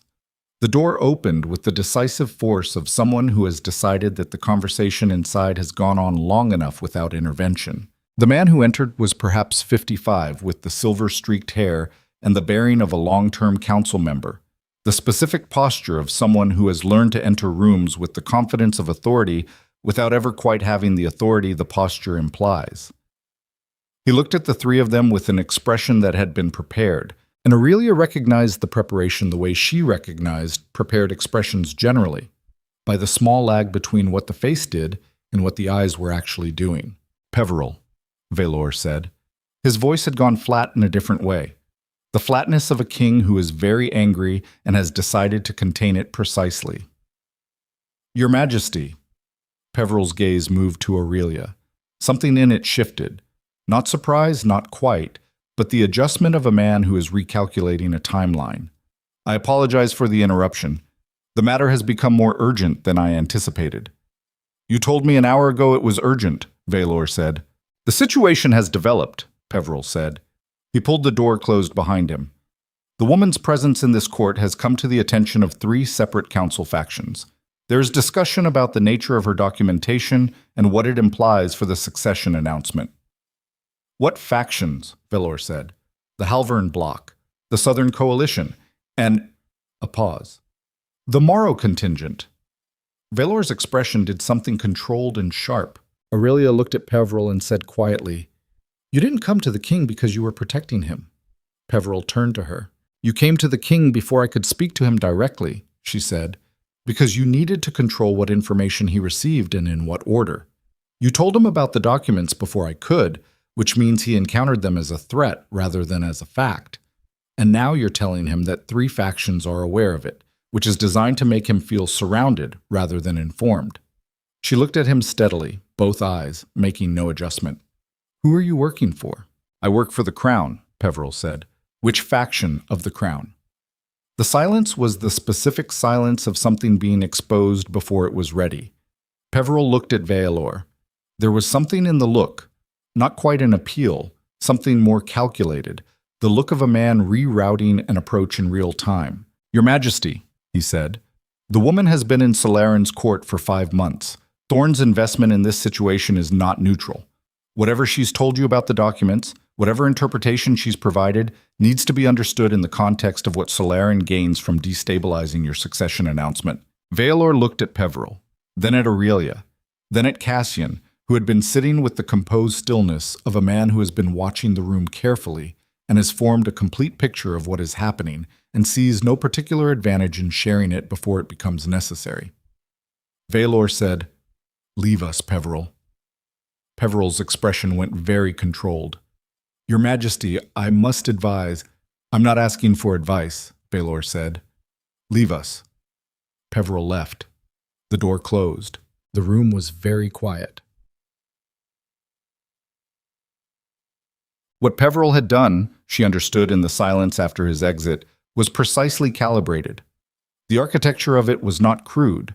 It was the work of someone who understood that information is most powerful not when it is revealed, but when it is revealed in the right sequence, to the right audience, at the moment when the person receiving it is least equipped to evaluate it independently. Peveril had gotten to Vaelor first, had framed the documents as a threat before she could frame them as a fact, had then entered the private meeting to introduce the faction complication, 3 separate council elements now aware, now discussing, now forming positions, which transformed a bilateral conversation about historical record into a multilateral crisis requiring immediate management. And now Vaelor was sitting across from her with the look of a man who has been given 2 completely different maps of the same territory and is trying to determine, in real time, which one is accurate. This was the nature of the betrayal she had not anticipated, not a betrayal of her. She barely knew Peveril, had no loyalty from him to betray. The betrayal was of a situation. Someone had constructed the path that brought her here, had sent the letter, had facilitated the archive access, had positioned the Ascension Ball as the venue, and had then, when the moment came, redirected the vehicle for their own destination.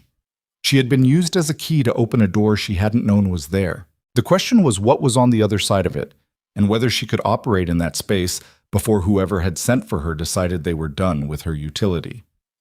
"Thorn," Vaelor said. "Yes," Cassian said. "You knew about the documents before you came here." "Yes. You brought her here knowing that whatever happened in this room tonight, it would destabilize my succession announcement." Cassian looked at him evenly. "I brought her here because she asked to come, and I agreed it was her decision to make.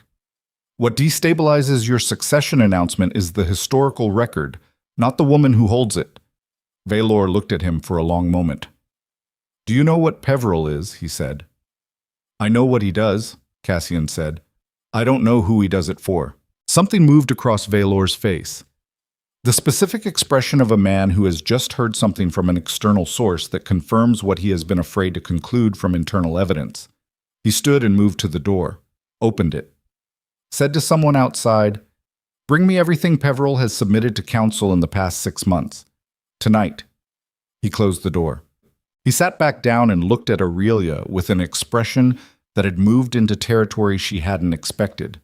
Not the governance composure, not the anger she'd anticipated, but something more raw than either.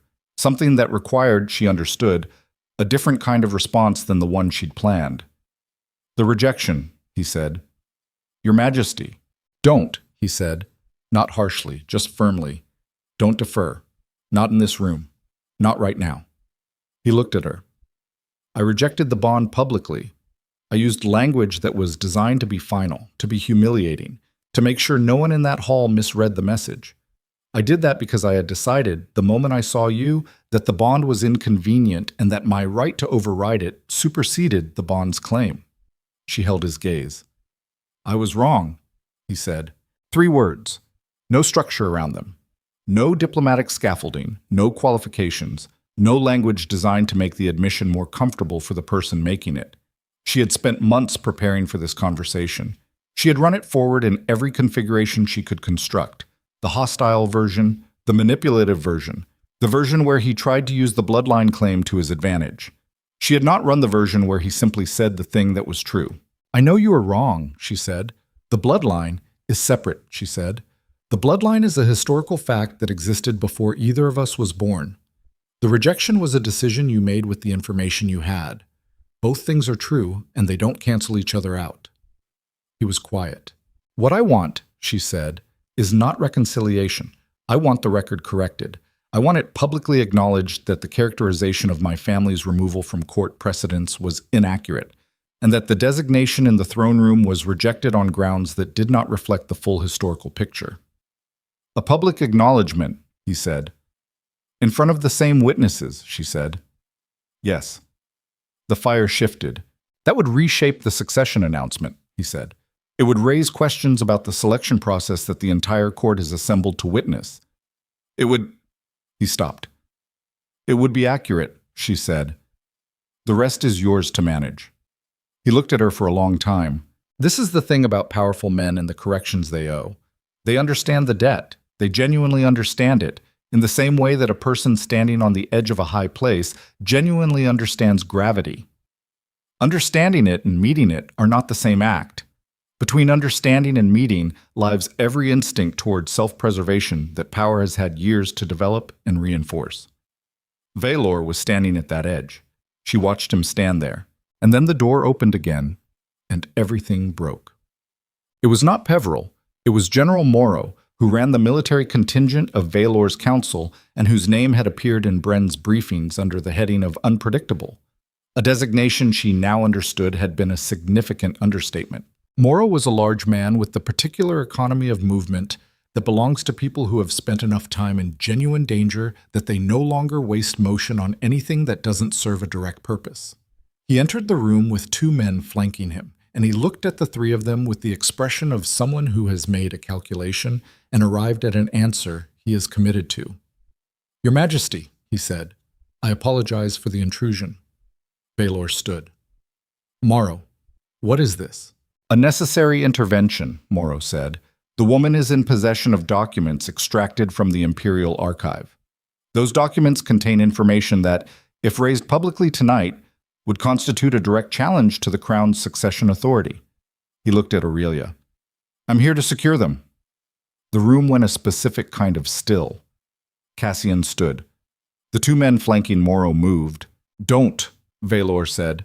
His voice had gone to the register she had heard it reach in the hall, the register that had learned to command rooms before it had learned to command anything else. It stopped the men. "Morrow, you do not enter a private meeting to conduct a security operation without my authorization." "With respect, Your Majesty, the situation did not allow time for—" "The situation," Vaelor said quietly, "is a conversation, in a room, with guests I have invited."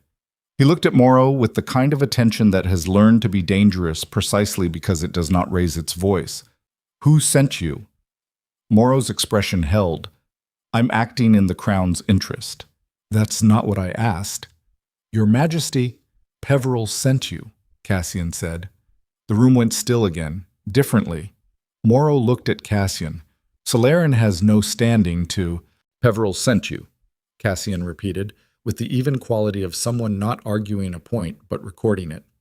"And Peveril is moving to control both the documentation and the king's response to it before Vaelor can form an independent position, which tells me that what's in those documents is as much a problem for Peveril as it is for anyone else." He looked at Vaelor. "What was Peveril's position 40 years ago?" Vaelor looked at Morrow. Morrow looked at the floor. The answer was in the looking. Aurelia said, "He wasn't alive 40 years ago." "No," Cassian said, "but his family was." The fire, the stillness, the specific sound of a room in which something has just become visible that has been hidden for a very long time. "Whose family arranged the containment?" Aurelia said. "Not to anyone in particular. Speaking it aloud the way you speak a calculation aloud when you need to hear it to verify it. The documentation she had. The correspondence. The two council members named in the private letters from 40 years ago. She had not researched their family lines. She had not thought to. She had been focused on her own bloodline, on the documentation of her own claim, on the forward-facing architecture of what she intended to do with that documentation.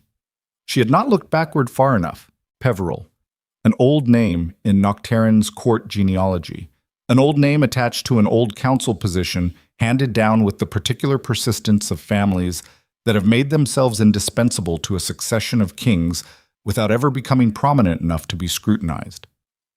His grandfather, she said slowly, was one of the council members who arranged the containment. Vaelor looked at her. "He sent me the letter," she said. the understanding landing with the weight of something that has been falling for a long time. He sent me the letter, provided the archive access, positioned the entire approach, because he knew that if I arrived here with the documentation and raised the Bloodline claim publicly, it would need to be investigated, and the investigation would eventually follow the trail back to the original arrangement. She looked at Vaelor. He wasn't protecting you. He was protecting himself. He needed the claim to surface and then be discredited before anyone had the chance to follow it to its source. The room was very quiet. Morrow made a decision. She could see him make it. The shift in the weight of his presence. The specific reorientation of a man who is committed to an action and is committed to completing it regardless of how the context has changed. "I need the documents," he said. "Now." "Morrow," Vaelor said, and his voice had the cold quality of a king who has finally found the edge he's been looking for. "Stand down. That is a direct order." Morrow looked at him, and in the looking, something terrible happened. Something that Aurelia had read about in her months of studying the territory of power, that Bren had referenced obliquely in his briefings on Vaelor's council structure, that she had hoped was not present in this particular configuration. Morrow did not stand down. "Your Majesty," he said. "I'm sorry." The two men with him moved toward her. Cassian moved first, not toward the men, toward Vaelor, which was the accurate move, the move that understood where the critical vulnerability was. He put himself between the king and the door, with the economy of someone who has been in enough situations to understand that controlling the exit is more important than controlling the threat. The room became briefly, violently complicated. She held the documents. She did not run. She stood in the center of what was happening and understood, with a clarity she had not had before this moment, that the architecture she had built over 5 months had been correct in every dimension she could control and had missed, fundamentally, the variable she couldn't see from the outside. That the machinery intended to use her had been running on a different fuel than she'd diagnosed, toward a different destination than she'd mapped. Peveril had not sent her the documents because he wanted the Bloodline claim raised. He had sent her the documents because he wanted the Bloodline claim raised and discredited.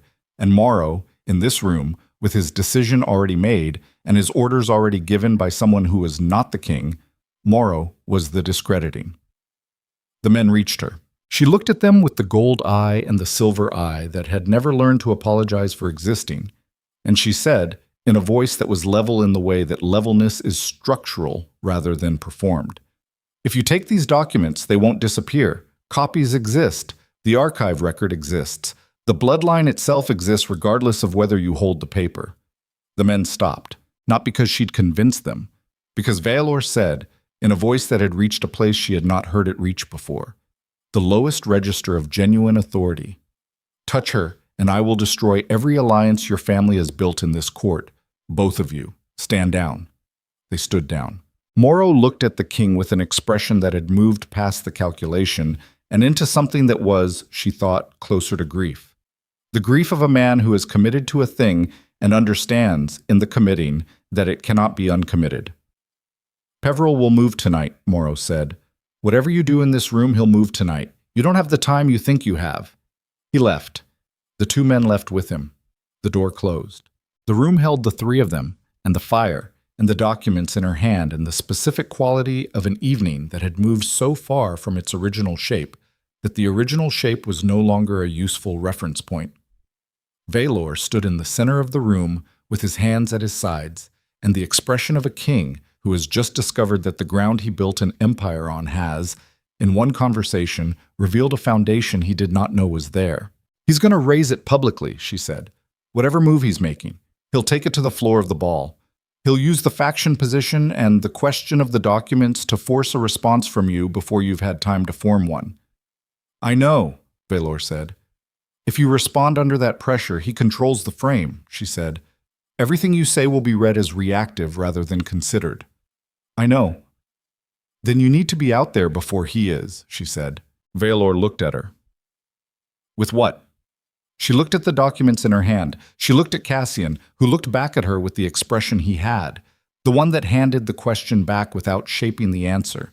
She looked at Vaelor, who was standing in the ruins of a conversation that had started one way and arrived somewhere neither of them had mapped, and who was looking at her with the expression of a man who has run out of the versions of this situation he can manage alone. She thought about what she had come here for.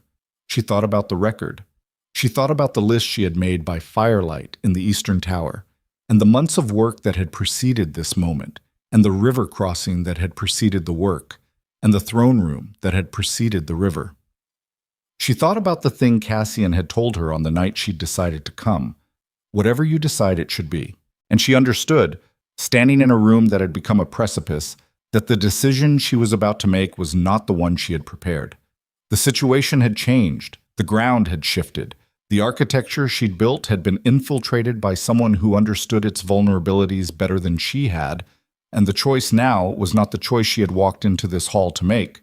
The choice now was whether to adapt, not to surrender, not to concede the record or the claim or the truth of what had happened in the throne room, but to understand that the path she had built to the destination had been compromised, and that arriving at the destination now required something she had not practiced, something that was not in her planning documents or her careful diagrams.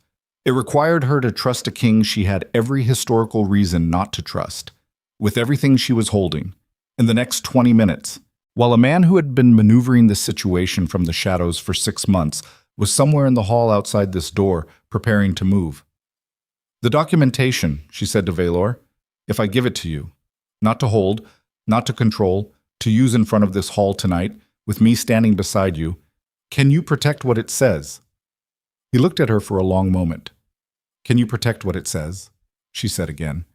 "Yes or no?" "Yes," he said.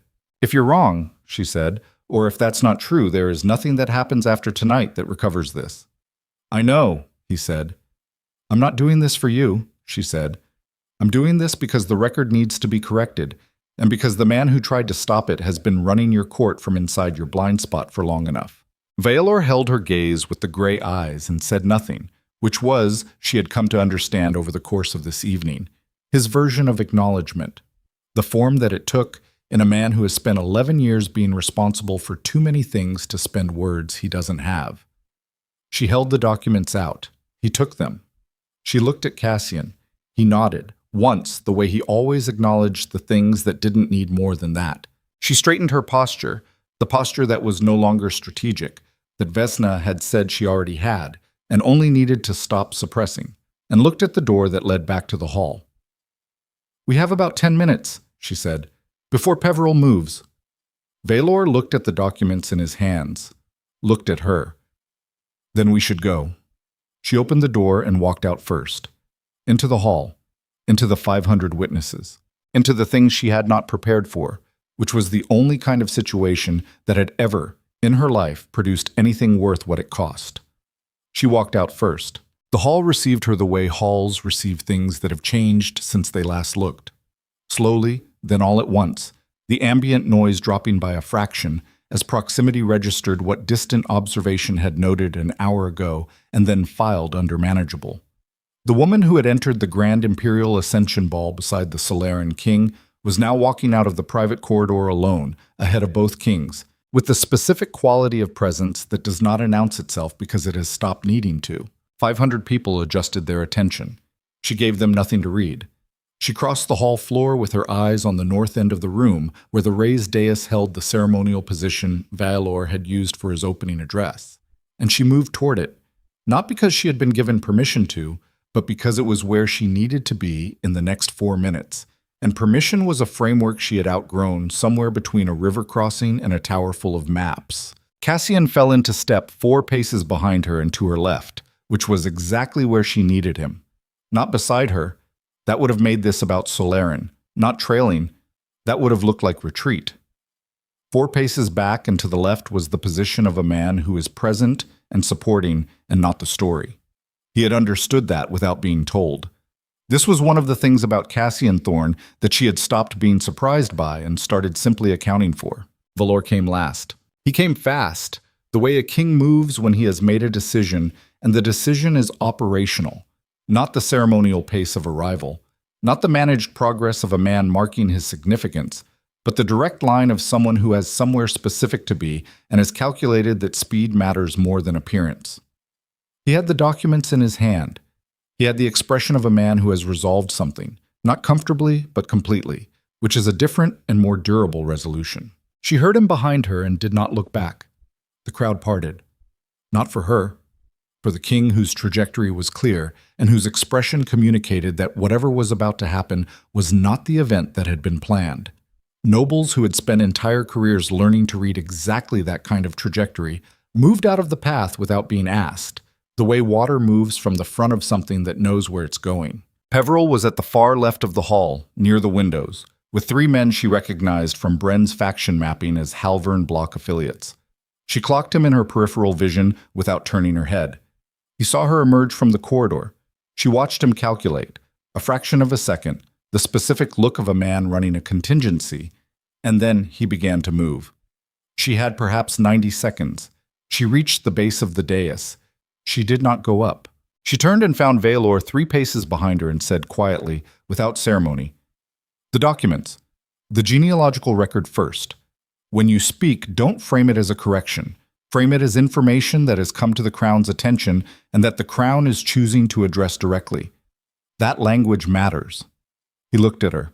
"It positions you as the one bringing the information forward," she said, "not the one responding to it. That's the difference between a king managing a situation and a king being managed by one." Something in his expression acknowledged this with the compressed efficiency of a man who does not have time for more than that. He went up the steps. There's a specific kind of silence that happens when a king takes an unplanned position at a ceremonial dais. It is different from the silence of an expected address. That silence is prepared, a crowd settling into the receptive posture of people who know what's coming and are arranging themselves to receive it. The silence that fell over the Grand Imperial Ascension Ball, when Vaelor Draven stepped onto the dais outside of the evening's scripted order, was the silence of 500 people simultaneously recognizing that the event they had prepared for was not the event that was happening. Peveril stopped moving. Vaelor looked out at the hall with the expression of a man who has made a decision he cannot take back and has decided this is acceptable. He let the silence hold for 3 seconds, not performing the pause, using it, letting the room's complete attention settle and confirm before he spoke into it. "I have information to share with this court," he said. "It concerns a matter of historical record that has come to the Crown's direct attention this evening. I am addressing it now because the record demands accuracy, and because the people in this hall deserve to hear it from me directly, rather than through whatever version of it reaches them through other channels." The hall was very still. Peveril was looking at the documents in Vaelor's hand with the expression of a man watching something he had counted on not existing move into the light. Vaelor held up the genealogical record. He spoke clearly, without embellishment, without the defensive scaffolding of a man trying to make a difficult truth more comfortable. He described the Voss bloodline and its connection to the imperial line. He described the administrative separation that had occurred 40 years prior and the language used to characterize it in the official record versus the private correspondence. He described the documents he held and their provenance and what they established as historical fact. He did not say he was sorry. He said what was true. And in the saying of it, in the King of Nocturne standing at his own ceremonial dais and correcting a record that had served certain interests for 40 years, something happened in the architecture of the room that Aurelia felt before she understood it. The factions realigned, not dramatically, not all at once, but the specific quality of attention in different parts of the hall shifted as different contingents processed what they were hearing and recalculated their positions against it. The Halvern block near the windows went very still. The Southern Coalition, which Bren had identified as having grievances with Vaelor's current council structure, shifted from still to attentive in the particular way of people who are suddenly more interested in what's happening than they expected to be. Peveril began moving again. He moved with the decisive pace of a man who has concluded that the situation is lost on its current terms and is moving to change the terms. He reached the dais steps before Vaelor had finished speaking. "Your Majesty," he said, and his voice was pitched to carry, not to interrupt, but to enter the room's attention in parallel with the king's, which was itself a kind of interruption. "What you're describing is a document of uncertain provenance and unknown authentication. Before this court accepts, the document is authenticated," Vaelor said, without turning from the hall. "I've read it. Its provenance is the Imperial Archive. The Imperial Archive is not infallible. Peveril said. He had reached the base of the steps. Documents can be placed, can be manufactured, can be introduced into an archive by parties with the means and the motive to... Peveril.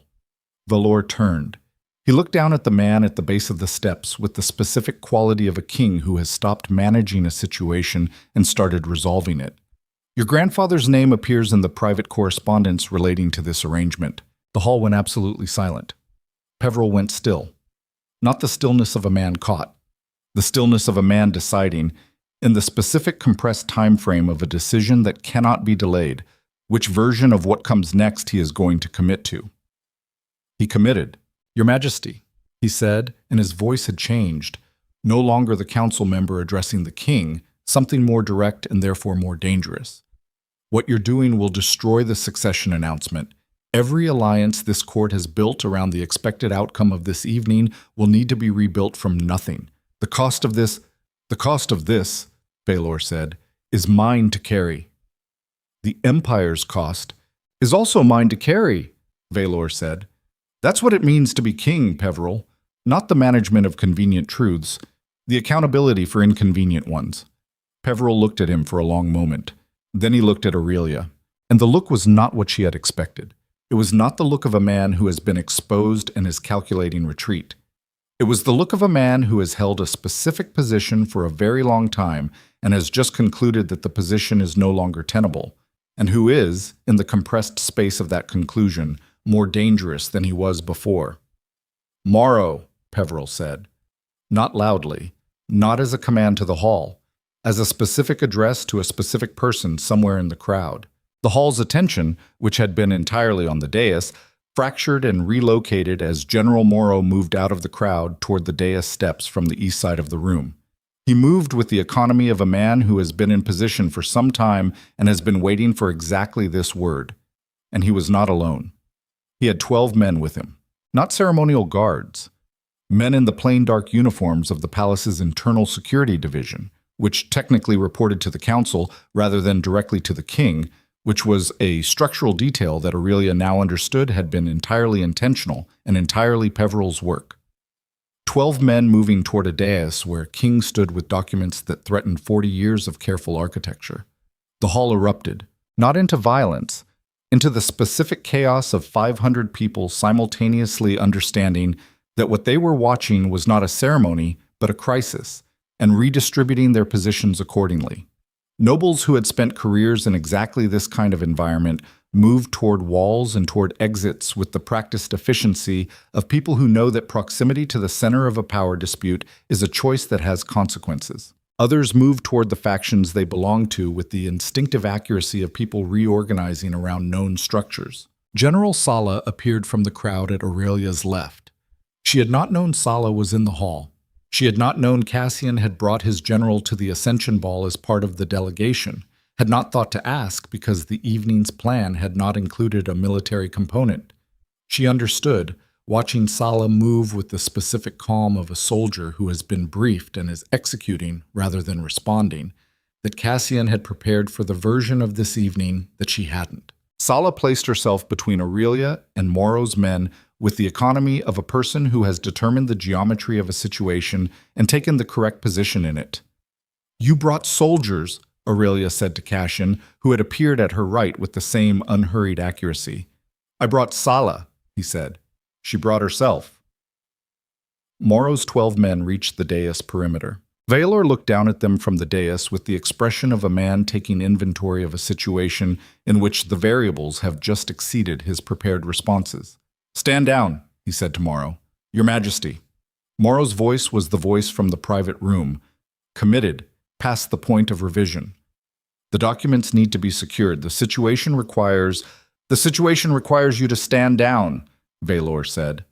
Morrow looked at Peveril, and in the looking, in that specific deference at that specific moment in front of 500 witnesses, the answer to a question that had been implicit for the entire evening became explicit. Morrow answered to Peveril, not in the small ways that council members develop alignments and loyalties over years of proximity, in the fundamental way, the way that matters when the choice is between two kinds of authority and a man reveals which one he actually serves. Vaelor saw it. The hall saw it. Peveril saw that the hall saw it. The calculation in his expression shifted one final time, and Aurelia recognized the shift because she had been watching calculations shift all evening and had learned to read them the way she read water, by the direction of movement and the force behind it. He was not going to stand down. He was going to escalate. Because a man who has committed to a position and has that position exposed in front of 500 witnesses has, in that moment, no political future in the architecture he was part of. The exposure is already complete. The only move remaining is to change the game so thoroughly that the exposure becomes irrelevant, which requires a disruption large enough to reset the terms entirely. "Morrow," Peveril said. Morrow moved. What happened next happened in the compressed, slightly unreal time frame that genuine physical confrontation always occupies, faster than memory captures it cleanly, slower than fear expects it to end. Morrow's men reached the dais perimeter, and Sala's response was immediate and geometrically precise. Placing her people, she had 4, Aurelia counted, 4 soldiers in Solarin's plain traveling clothes who had been distributed through the crowd in positions that made complete sense in retrospect, at the exact angles that prevented Morrow's 12 from taking the dais steps without engagement. Vaelor descended, not retreating, moving into the space between the two groups with the deliberate, controlled motion of a king who has decided that the geometry of the situation requires him to be somewhere specific, and that somewhere is not above the crisis, but inside it. He stood between his general and his dais, and he looked at Morrow with the gray eyes that had spent 11 years learning the specific language of finality. "I gave you a direct order," he said. Morrow met his eyes. In them she could see the thing that she had read about and rarely witnessed, the specific moment when a person who has served something for a long time and has been asked to serve it past its natural limit looks at the thing they've served and makes the accounting. What it cost, what it gave back, whether the balance holds. "You're throwing away 40 years of stable succession architecture," Morrow said, "for a record correction." "I'm throwing away 40 years of a lie," Vaelor said. "That's different. The Empire doesn't care about the difference." "The Empire," Vaelor said quietly, "is not the only thing that matters." Morrow blinked. It was the smallest possible physical response, a single involuntary contraction. But in the context of 12 men standing at a dais perimeter in the middle of the Grand Imperial Ascension Ball, it carried the weight of a larger movement. Morrow had served Vaelor for 9 years. He had carried orders, executed strategy, built his professional life around the architecture of a king he believed in. And the king had just said something that did not fit inside that architecture. "The Empire is not the only thing that matters." From Vaelor Draven. Spoken without qualification, without political scaffolding, in front of 500 witnesses. Morrow looked at Peveril. Peveril's expression had gone to stone. And in that stoneness, in the specific quality of a man who has run out of moves and knows it and is refusing to show it, Aurelia saw the thing she had not seen clearly until now, that Peveril had never been operating from strength. He had been operating from a position that required the darkness around it to remain dark. The moment the lights came up, the position collapsed. He had sent her the letter, facilitated the archive access, engineered the entire approach, not because he was powerful, but because he needed to control the moment when the power he'd been suppressing for 40 years finally surfaced. Control it, redirect it, use it to trigger an investigation that he could then shape into something that served his family's continued concealment. He had used her as a lantern, not a weapon. He had expected her to illuminate what he pointed her at and then be extinguished by Morrow before she could turn the light in other directions. He had not accounted for Cassian. He had not accounted for Sala. He had not accounted for Vaelor making a decision that the architecture of the previous 11 years had given no indication he was capable of making. There's a lesson in this that power consistently refuses to learn, not because it is unintelligent, but because learning it would require acknowledging a limitation that power by definition does not recognize. The lesson is this: the people you underestimate are not underestimating you. They are watching you, learning you, mapping the territory of how you think and what you assume and where your blind spots live. And when the moment comes, not if, when, the asymmetry of that knowledge is the only weapon that matters. Peveril had looked at Aurelia Voss and seen a tool. She had looked at the entire situation and seen a system. The difference between those two readings was standing in the Grand Imperial Ascension Ball, visible to 500 witnesses, documented in the historical record that would be written in the days that followed. Morrow pulled back. Not completely, not the full formal stand-down of an order received and obeyed, but a physical retreat of 3 steps, enough to create space, enough to communicate to the 12 men behind him that the next escalation was not coming from their side. "Peveril," Vaelor said. Peveril looked at him. "You are removed from the council," Vaelor said. "Effective now. You will submit to a full accounting of your family's involvement in the arrangement 40 years ago, and you will do so willingly, or I will make that accounting compulsory and public." He held the older man's gaze with a steadiness that had moved beyond anger into something colder and more permanent. "Choose which version you prefer." Peveril's face did not change. He looked at Aurelia. She met his eyes. "You were supposed to be a convenient instrument," he said, and the words were quiet enough that only the immediate perimeter could hear them. Her, Cassian, Vaelor, Sala. A blood claim surfaced and discredited. That was the plan. "I know," she said. "You were never supposed to—" He stopped. "To what?" she said. "To pay attention?" He looked at her for a moment more. Then he turned and walked away through the crowd, which parted for him the way crowds part for things that have become contaminated. Not with hostility, but with the careful distance of people who understand that what has just happened to that person can, in theory, happen to them. 2 of Vaelor's palace guards, his actual guards, not Morrow's council reporting security division, fell into step behind Peveril without being ordered to, because Vaelor had made a gesture she hadn't seen him make, small and precise, the kind of command communication that 11 years of ruling has made automatic. Morrow stood at the dais perimeter for a moment. Then he looked at Vaelor and said, "I believed I was acting in the crown's best interest." "I know," Vaelor said. "We'll discuss what that means later." Morrow nodded, pulled his men back fully. The geometry of the confrontation dissolved, the specific tension of 12 men in formation becoming 12 men standing in a ballroom wondering what the next hour contained. The hall had not recovered its ambient noise. 500 people who had watched all of this were in the specific suspended state of an audience that has witnessed something real and is waiting to understand what it means before returning to the performed version of normalcy. Vaelor turned. He looked at Aurelia. She looked at him. Around them the chandeliers burned the same as they had an hour ago. The black marble held the same cold certainty. The empire that had built this hall and would continue operating regardless of what any individual inside it chose, or lost, or corrected. The empire was the same.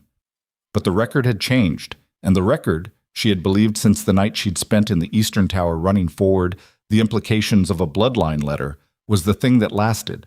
"There is one more thing," Vaelor said, and his voice in that moment had the quality of something he had been carrying and had decided to put down regardless of whether the surface it landed on was ready for it. "Not for the hall. For you." She waited. "The rejection," he said.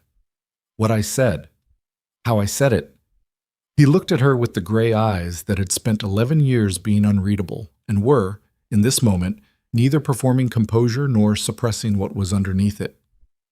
"There is no version of what I did that was correct. Not on the grounds I used, not in the manner I used them, not before those witnesses." A pause. "The bloodline changes the political architecture. It doesn't change what I owe you for the other thing. Those are separate debts." "Yes," she said, "they are." "The political debt has a correction," he said. "Tonight's record, the formal acknowledgement, the public restoration of the Voss line standing." He held her gaze. "The other debt may not have one. I don't know how to correct what was done to a person who deserved better than what I gave her." The hall was very quiet around them. She thought about the river, about 3 days of survival in a border town that had no name on official maps, about 4 men and a traveling knife, and the specific arithmetic of a loan against 4. She thought about what the bond rejection had felt like in its full form, when the protection dissolved and the structural failure became complete. She thought about a woman who had lain in mud by a river and chosen, without deciding, to push herself upright. "You can't correct it," she said. "That's the honest answer. What you did to me in that room is in the record the same way the bloodline suppression is in the record. The correction you can make is in what happens from here. Not for me. For what kind of king you choose to be and what that means for every person in the empire who doesn't have the resources I eventually had to push back." Vaelor was quiet for a moment. "That's a larger accountability than I expected you to name," he said. "You should have expected it," she said. "You underestimated me once already." Something moved in his expression. Not quite a smile, not quite anything that had a simple name. And he inclined his head with the specific quality of genuine acknowledgement, the kind that doesn't perform humility, but contains it. He turned back to the hall. The hall, which had been watching all of this with the suspended attention of 500 people who understand they are witnessing something that will be discussed for years, received his turn with the particular stillness of an audience that has been given more than it expected. And it was in this moment, Vaelor turning back to face his court, with the documents in his hand, and the knowledge of what had just been settled and what had just been broken and what would take years to properly rebuild. It was in this moment that Cassian appeared at Aurelia's left side, not touching, not performing proximity, simply present in the way he always was, and said very quietly, "Sala wants to know if we're staying for the rest of the evening." She looked at him. "She's concerned about the catering situation," he said. It was the most deliberate piece of nothing she had ever heard him say.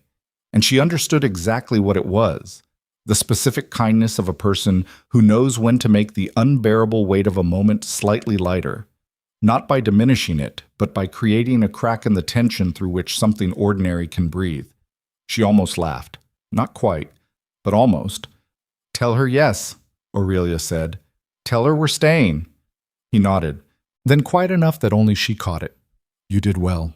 She looked at the hall, at the 500 people reorganizing around the new shape of an evening that had not gone as planned, at Vaelor standing at the dais holding the documents that had changed the architecture of this court in the space of 40 minutes, at Peveril's absence, which already had a texture, the specific texture of a space where a long-standing pressure has been removed and the surrounding structure is in the process of discovering what it looks like without that pressure holding it in place. She had come here to correct a record.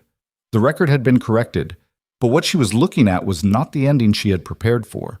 The ending she had prepared for had a shape. Documentation presented, claim acknowledged, return to Solaren with the work completed. That ending was clean and self-contained and resolved into a shape she could carry. What she was looking at instead was the beginning of something, not a resolution, a restructuring. The Nocturne Court was going to spend the next months rebuilding its faction architecture around a historical reality it had not previously accounted for. The Halvern Bloc and the Southern Coalition and the dozen smaller interest groups that had aligned around the expected outcome of this evening were going to spend significant time recalibrating. The question of the Bloodline claim's implications for the succession, not just historically but practically, politically, in terms of what it meant for Vaelor's choice of Empress and the alliances that choice was supposed to cement. That question was now live and open and entirely without a scripted answer. And Vaelor had just publicly acknowledged the record, which meant that the record now included her. Not as the rejected frontier girl, not as the survivor, not as the Solaren advisor, as the woman whose bloodline the Empire had suppressed for 40 years and whose standing had now been formally restored by the king who had rejected her in front of these same witnesses. That was not a closed chapter. That was the opening of something she had not written and could not yet read. She was still working through the shape of it when a young page approached with the specific anxiety of a palace employee who has been sent on an errand during a crisis and is uncertain of the protocol. "My lady," the page said, "Lord Commander Aldrich requests your presence in the Eastern Annex. He says it concerns the Morrow contingent's secondary position." She looked at the page. "Secondary position," she said. "Yes, my lady. He says to tell you, and I'm to repeat it exactly, that Morrow's primary group was a diversion. The hall, the dais, the 40 minutes of confrontation that had occupied every eye in the room, a diversion." She looked at Cassian. He was already looking at her, and his expression had shifted into the particular focused stillness of a man who has understood a thing and is already running the implications. "Where is the secondary position?" she said to the page. "The archive annex, my lady. The document storage that was brought from Solaren with the delegation. The copies." She had told Morrow in the private room, "Copies exist." She had set it as a counter to the threat of confiscation, to establish that taking the documents from her hands would not eliminate their existence. She had not considered that the statement was also a map. Peveril had heard her say it, and Peveril, who had built a position on 40 years of careful architecture and had just watched that position collapse, was a man who had been maneuvering in complex systems long enough to know that the primary confrontation and the actual objective are rarely the same thing. The primary objective of the evening had been to use Morrow's 12 men to secure the documents and discredit her in the process. That had failed. The secondary objective was to destroy the copies. Without the copies, the original documents in Vaelor's hands were unverifiable. A single set of records from an archive now under scrutiny, held by a king who had already been accused of being manipulated by a foreign delegation with interests in destabilizing his succession. Unverifiable documents raised by a king under pressure were not a corrected record. They were a disputed one. A disputed record could be managed. A disputed record could, over time, be buried. She was moving before she had finished thinking it through, because thinking it through completely was a luxury she did not have, and her body had learned in a river crossing and a border outpost and 5 months of territory navigation that sometimes the motion has to precede the plan. "Cassian," she said. "Already moving," he said beside her. "Sala." "With us?" Sala said, from her left, materializing with the specific calm of a soldier who has been tracking the room's geometry and knows exactly what's being asked. She walked fast through the crowd that was still reorganizing itself around the evening's unrehearsed developments, and around her the Grand Imperial Ascension Ball continued its suspended state. 500 people in various stages of understanding that something significant had happened and was perhaps still happening, the ambient noise returning in fragments, the chandeliers burning their steady and different light across all of it. She walked toward the Eastern Annex, toward the copies, toward the man who had sent her a letter 6 months ago and called it help and meant it as a mechanism, who had watched everything he'd built collapse in a single evening and had fallen back to the only option remaining, not discrediting the claim, not managing the king, but eliminating the evidence that made the record irrefutable. And she understood, walking through the black marble corridors of the Empire that had once rejected her and was now mid-restructure around her existence, that this was the moment the entire architecture of the evening had been building toward without her seeing it clearly until now. Not the dais.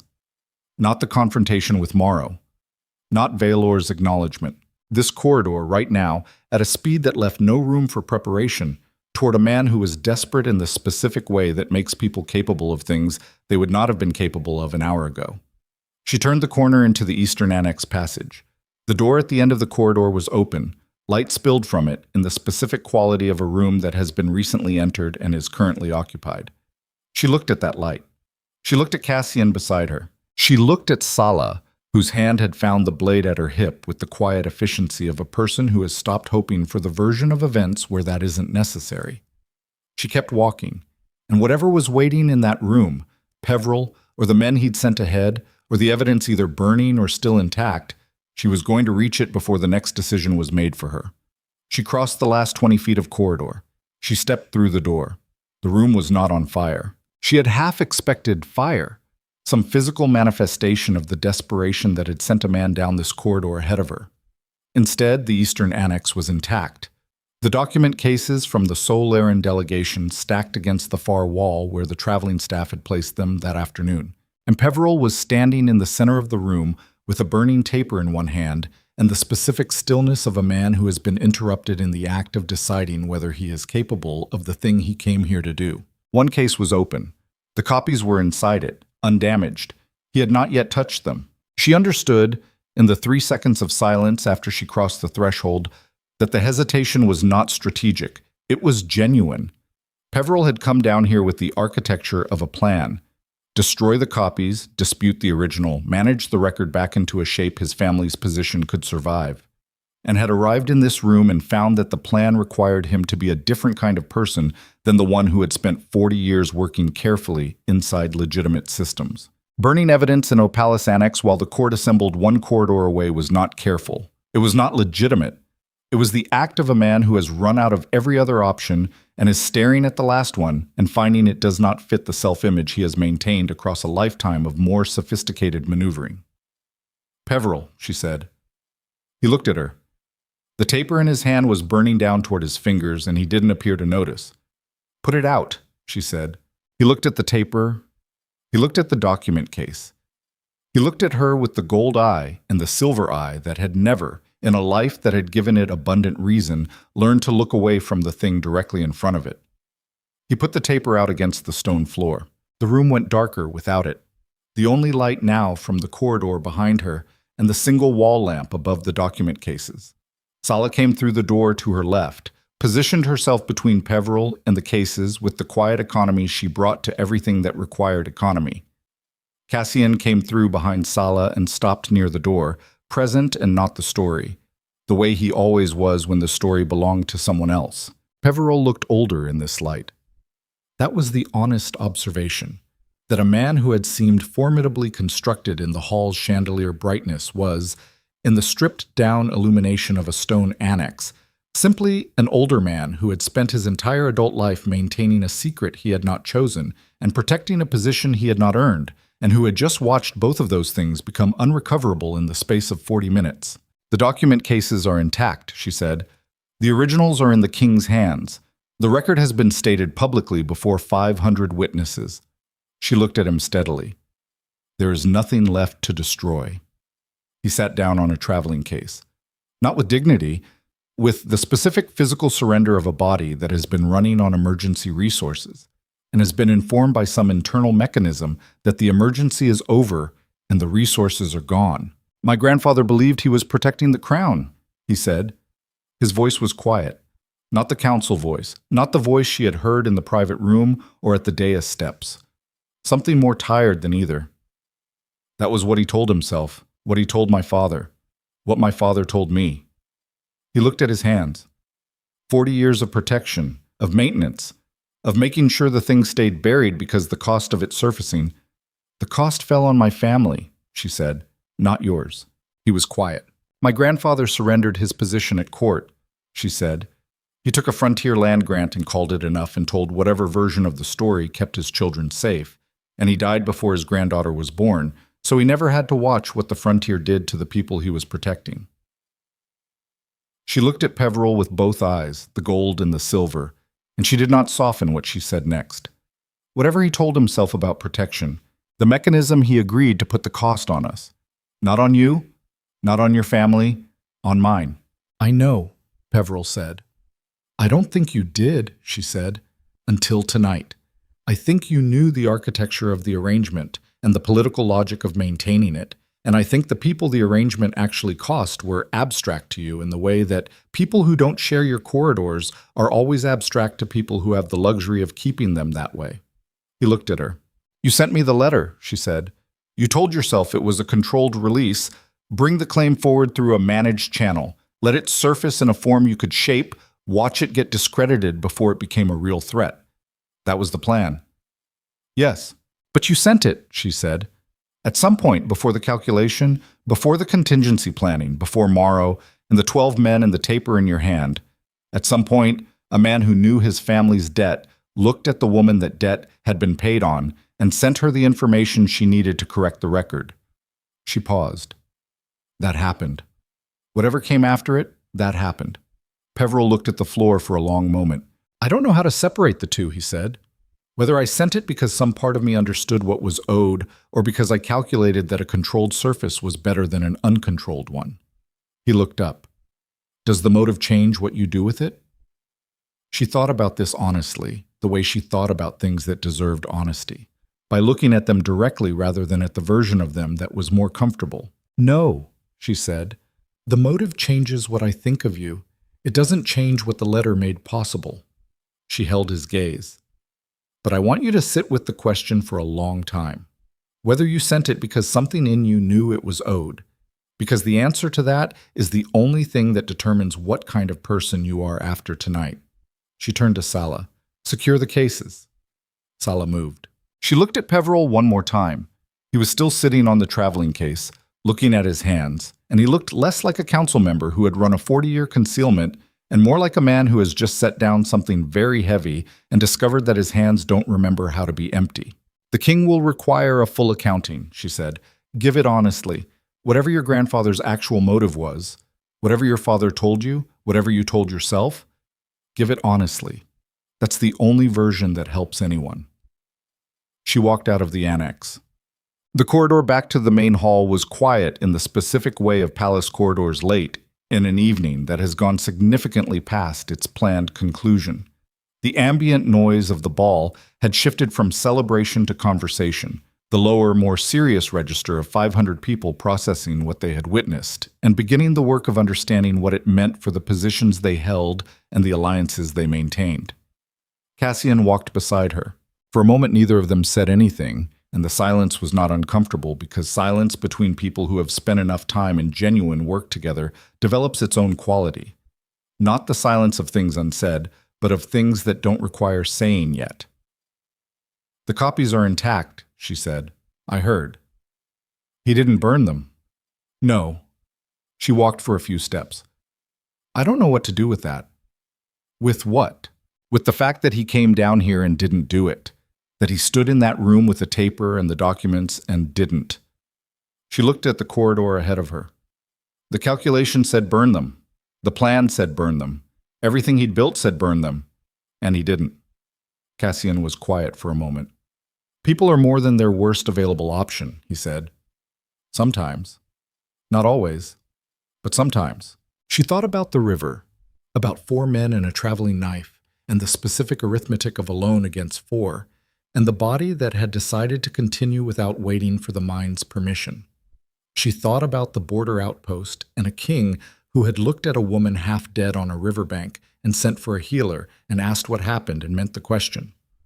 "I know," she said. They reached the entrance to the main hall. She stopped. Through the archway, the Grand Imperial Ascension Ball continued in its altered form. The crowd redistributed, the conversation serious, the chandeliers burning their same steady light across a room that was the same room it had been 3 hours ago and was not at all the same room. At the far end, near the dais, she could see Vaelor in conversation with 2 senior nobles. The documents no longer in his hands, but in the hands of a court official who was treating them with the careful, deliberate handling of someone who has been told exactly what they contain and what they represent. "What happens now?" she said. Not to Cassian specifically, to the question itself. "The court reconstructs," Cassian said. "Vaelor manages the faction realignment. Peveril's removal creates a vacuum in 3 council positions that will take months to fill. The Bloodline claim and its implications for the succession get debated by people who are very good at debating things they don't want to resolve." He looked at the hall. "It'll be complicated and slow and occasionally ugly, the way genuine institutional change always is. And the record stands," he said. "That's already done. Whatever happens in the months after tonight, the public acknowledgement before 500 witnesses is in the record. That doesn't unhappen." She looked at the hall for a moment. "I need to speak to him," she said, "before we leave tonight. Not about the succession, not about the claim. About the other thing." Cassian looked at her. "You don't have to." "I know," she said. "That's why I'm going to." That. She found Vaelor at the edge of the hall, in the partial quiet of a space near the north windows where the crowd had thinned as the evening wore late. He was alone for the moment. His advisors had learned over 11 years to read the specific quality of his stillness and to give it room. He saw her coming, and he did not arrange his expression before she reached him, which was, she understood, its own kind of statement. "The annex," he said. "Intact. Copies secured. Peveril is in the annex. He'll need to be formally received." Vaelor nodded. The practical information, processed and filed with the automatic efficiency of a man who has been managing operational crises long enough that the mechanism runs independently of the emotional register. She stopped in front of him. They were not in the center of the room. They were not at the dais. They were at the edge of a ball that had become something else, in the late evening quiet of a long night.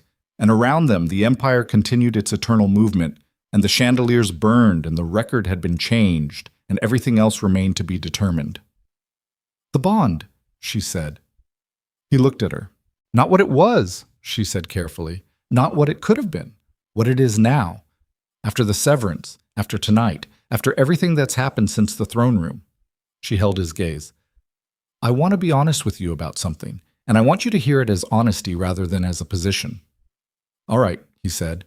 I don't know what remains of it, she said. Formally, it was severed. What I feel when I'm in the same room as you, I don't know what to call it. It's not the same as that first moment in the throne room. It's not nothing. It's something that has been altered by everything that happened after the severing, and I don't know yet whether what was altered is something that can be rebuilt isn't the right word. Rebuilt implies returning to the original structure, and I don't want to return to the original structure because the original structure included a moment in that hall that I will carry for the rest of my life. Vaelor was very still. I'm not asking for anything, she said. I'm not making a claim and I'm not making a rejection. I'm telling you what's true from where I stand, because you were honest with me tonight, in a room full of witnesses and in a private room before that, and honesty deserves honesty back. He looked at her for a long moment. What I did in that throne room, he said slowly, was the action of a man who had spent so many years operating from the assumption that his judgment was final that he had stopped examining whether his judgment was correct. He looked at the hall behind her, at the Empire's assembled power in its late evening configuration, at the thing he had built and governed, and would continue building and governing tomorrow and for every day after that. I looked at you and I made a decision in 30 seconds based on information that was wrong, delivered it in language designed to be permanent, and watched you walk out of that hall and told myself it was the right call. And then, she said, and then I spent 6 months finding out what it cost to be wrong about something you've made permanent, he said. Not because I'd lost something useful, because I'd looked at a person and told her, in front of everyone, that she wasn't worth looking at. And whatever mechanism makes that kind of thing permanent, it was permanent in me too. It didn't go anywhere. The windows beside them showed the capital's nightscape. The ordered lights of the Empire spread below the palace in its geometric certainty. I can't give you what you should have been given, he said. Tonight, the formal restoration, the acknowledgement, that corrects the record. It doesn't correct what it was like to be the person the record was wrong about. A pause. I've been trying to figure out what the equivalent is, what a person does with a debt they can't fully repay. They pay what they can, she said. And they change what they do from here. That's a more generous accounting than I deserve. It's not generous, she said. It's practical. A debt that can't be repaid in full and is therefore ignored helps no one. A debt that can't be repaid in full and is therefore paid in every available installment produces something that looks, over time, like a different kind of king. He looked at her with the gray eyes that had spent the evening becoming more readable than she had expected them to become. I would like, he said carefully, to know you. Not as a claim, not as a political correction, as the person you are, who learned to reroute irrigation systems and read Solarin's trade negotiations and cross rivers that should have killed her. He held her gaze. I understand if that's not something you want. I understand if the distance is what makes the rest of this livable. I'm telling you that I would like it because you asked for honesty, and I'm trying to provide it. She stood with this for a moment. This is the thing that the stories rarely account for. The aftermath of surviving, which is not a single emotional state but a terrain that has been shaped by everything that crossed it, and that continues to be shaped by what crosses it next, and that looks different from different elevations, and in different light. She had crossed the terrain of the last 6 months, and it had made her something she had not been before, and that something did not require the validation of anyone in this hall to be real. But it could, she thought, make its own choices. Not from fear, not from the performed strength of a person who has survived something, and decided that surviving means needing nothing. From genuine assessment of what was in front of her and what it was worth. I'm returning to Solarine, she said. There is work there that isn't finished, and I gave my word on it, and I don't break my word. She held his gaze. What happens after that is not something I'm going to decide tonight, in this hall, after the night this has been. That's not a refusal. It's the accurate answer. Vaelor looked at her for a moment. Then he nodded. Once, with the quality of a man receiving the honest answer he asked for, and respecting it because it is honest. Then I'll wait, he said, for whatever the accurate answer becomes. She looked at him. Don't wait, she said. Be different. That's more useful than waiting. But they left the Grand Imperial Ascension Ball near midnight. The Solaran delegation gathered at the palace's eastern entrance with the quiet efficiency of people who know how to depart a situation without making the departure another event. Sala had the document cases. The The delegation staff had the traveling arrangements. Cassian stood at the entrance with his coat and the particular composed quality of a man who has had a long and significant evening and is ready for the next thing without requiring the current thing to be finished before it actually is. She stood beside him and looked at the palace for a moment. The black marble in the nightlight. The banners, the architecture of an empire that had built itself on the assumption that power was self-justifying and had spent this evening being reminded that it was not. "Solaren," Cassian said. "Solaren," she said. They walked out. The capital's night air was cold and clear, the kind of cold that doesn't apologize, that exists because the world has its own requirements regardless of what the people inside it are going through. She breathed it in and felt it hit the back of her throat with the specific honesty of outside air, which knows nothing about throne rooms or document cases or the long work of correcting records that should never have been falsified. In the carriage, with the city moving past the windows and the delegation settling into the specific quiet of people who have been in a sustained crisis and are in the first minutes of being out of it, she looked at the darkness beyond the glass and thought about what the next months contained. The work in Solaren was genuine. The trade analysis she'd been building, the eastern border framework she'd been drafting with Bren, the irrigation redesign for the southern provinces that she'd identified as an efficiency problem 6 weeks ago and hadn't yet had the time to fully develop. Real work, useful work, the kind that produces something concrete and measurable in the world. And then whatever came after that. She did not try to plan it. Planning it would have been a way of managing something that was not yet manageable, of imposing the map on a territory that was still being formed. She had learned enough in 6 months of genuine work in a kingdom that rewarded accurate attention to know the difference between the problems that benefit from advanced planning and the ones that require you to simply walk toward them with everything you've built and see what the encounter actually is. Cassian was reading something across from her, a dispatch from Solaren or something administrative. He read the way he did everything, with full attention and no performance of attention, the thing itself rather than the appearance of it. She looked at him for a moment. "Thank you," she said. He looked up. "For the border post," she said. "For Marin. For the meetings and the briefings and Dovel and Vesna and the dress and tonight. For all of it." He looked at her with the dark green eyes and the face that had a scar along the jaw that had been left to heal imperfectly because there were more important things to attend to. "You did the work," he said. "You made the work possible. That's what it means to run a kingdom that functions," he said. "You find people who can do things you can't, and you create the conditions where they can do them." He held her gaze for a moment. "The rest was you." She looked out the window. The capital's lights were thinning as they reached the outer roads, the dense geometry of the empire's center giving way to the larger, darker spaces of territory between cities. The spaces where the ordinary life of the empire was lived, not in palaces, not in throne rooms or grand halls, but in the daily movement of people who had their own requirements and their own priorities and their own quiet acts of surviving things that the history books would not record. Her grandfather had survived in a space like that, had taken his frontier land grant and his voluntary removal from court, and had built a life in the margins of the empire, on land that barely constituted a holding, and had died before his granddaughter was born to see what that marginalization had produced. She thought about what she would say to him, if she could. She thought she would say, it wasn't wasted, the surviving, the land grant and the margin and the impoverished province and the daughter who managed it alone and the granddaughter who crossed a river that should have killed her. None of it was wasted.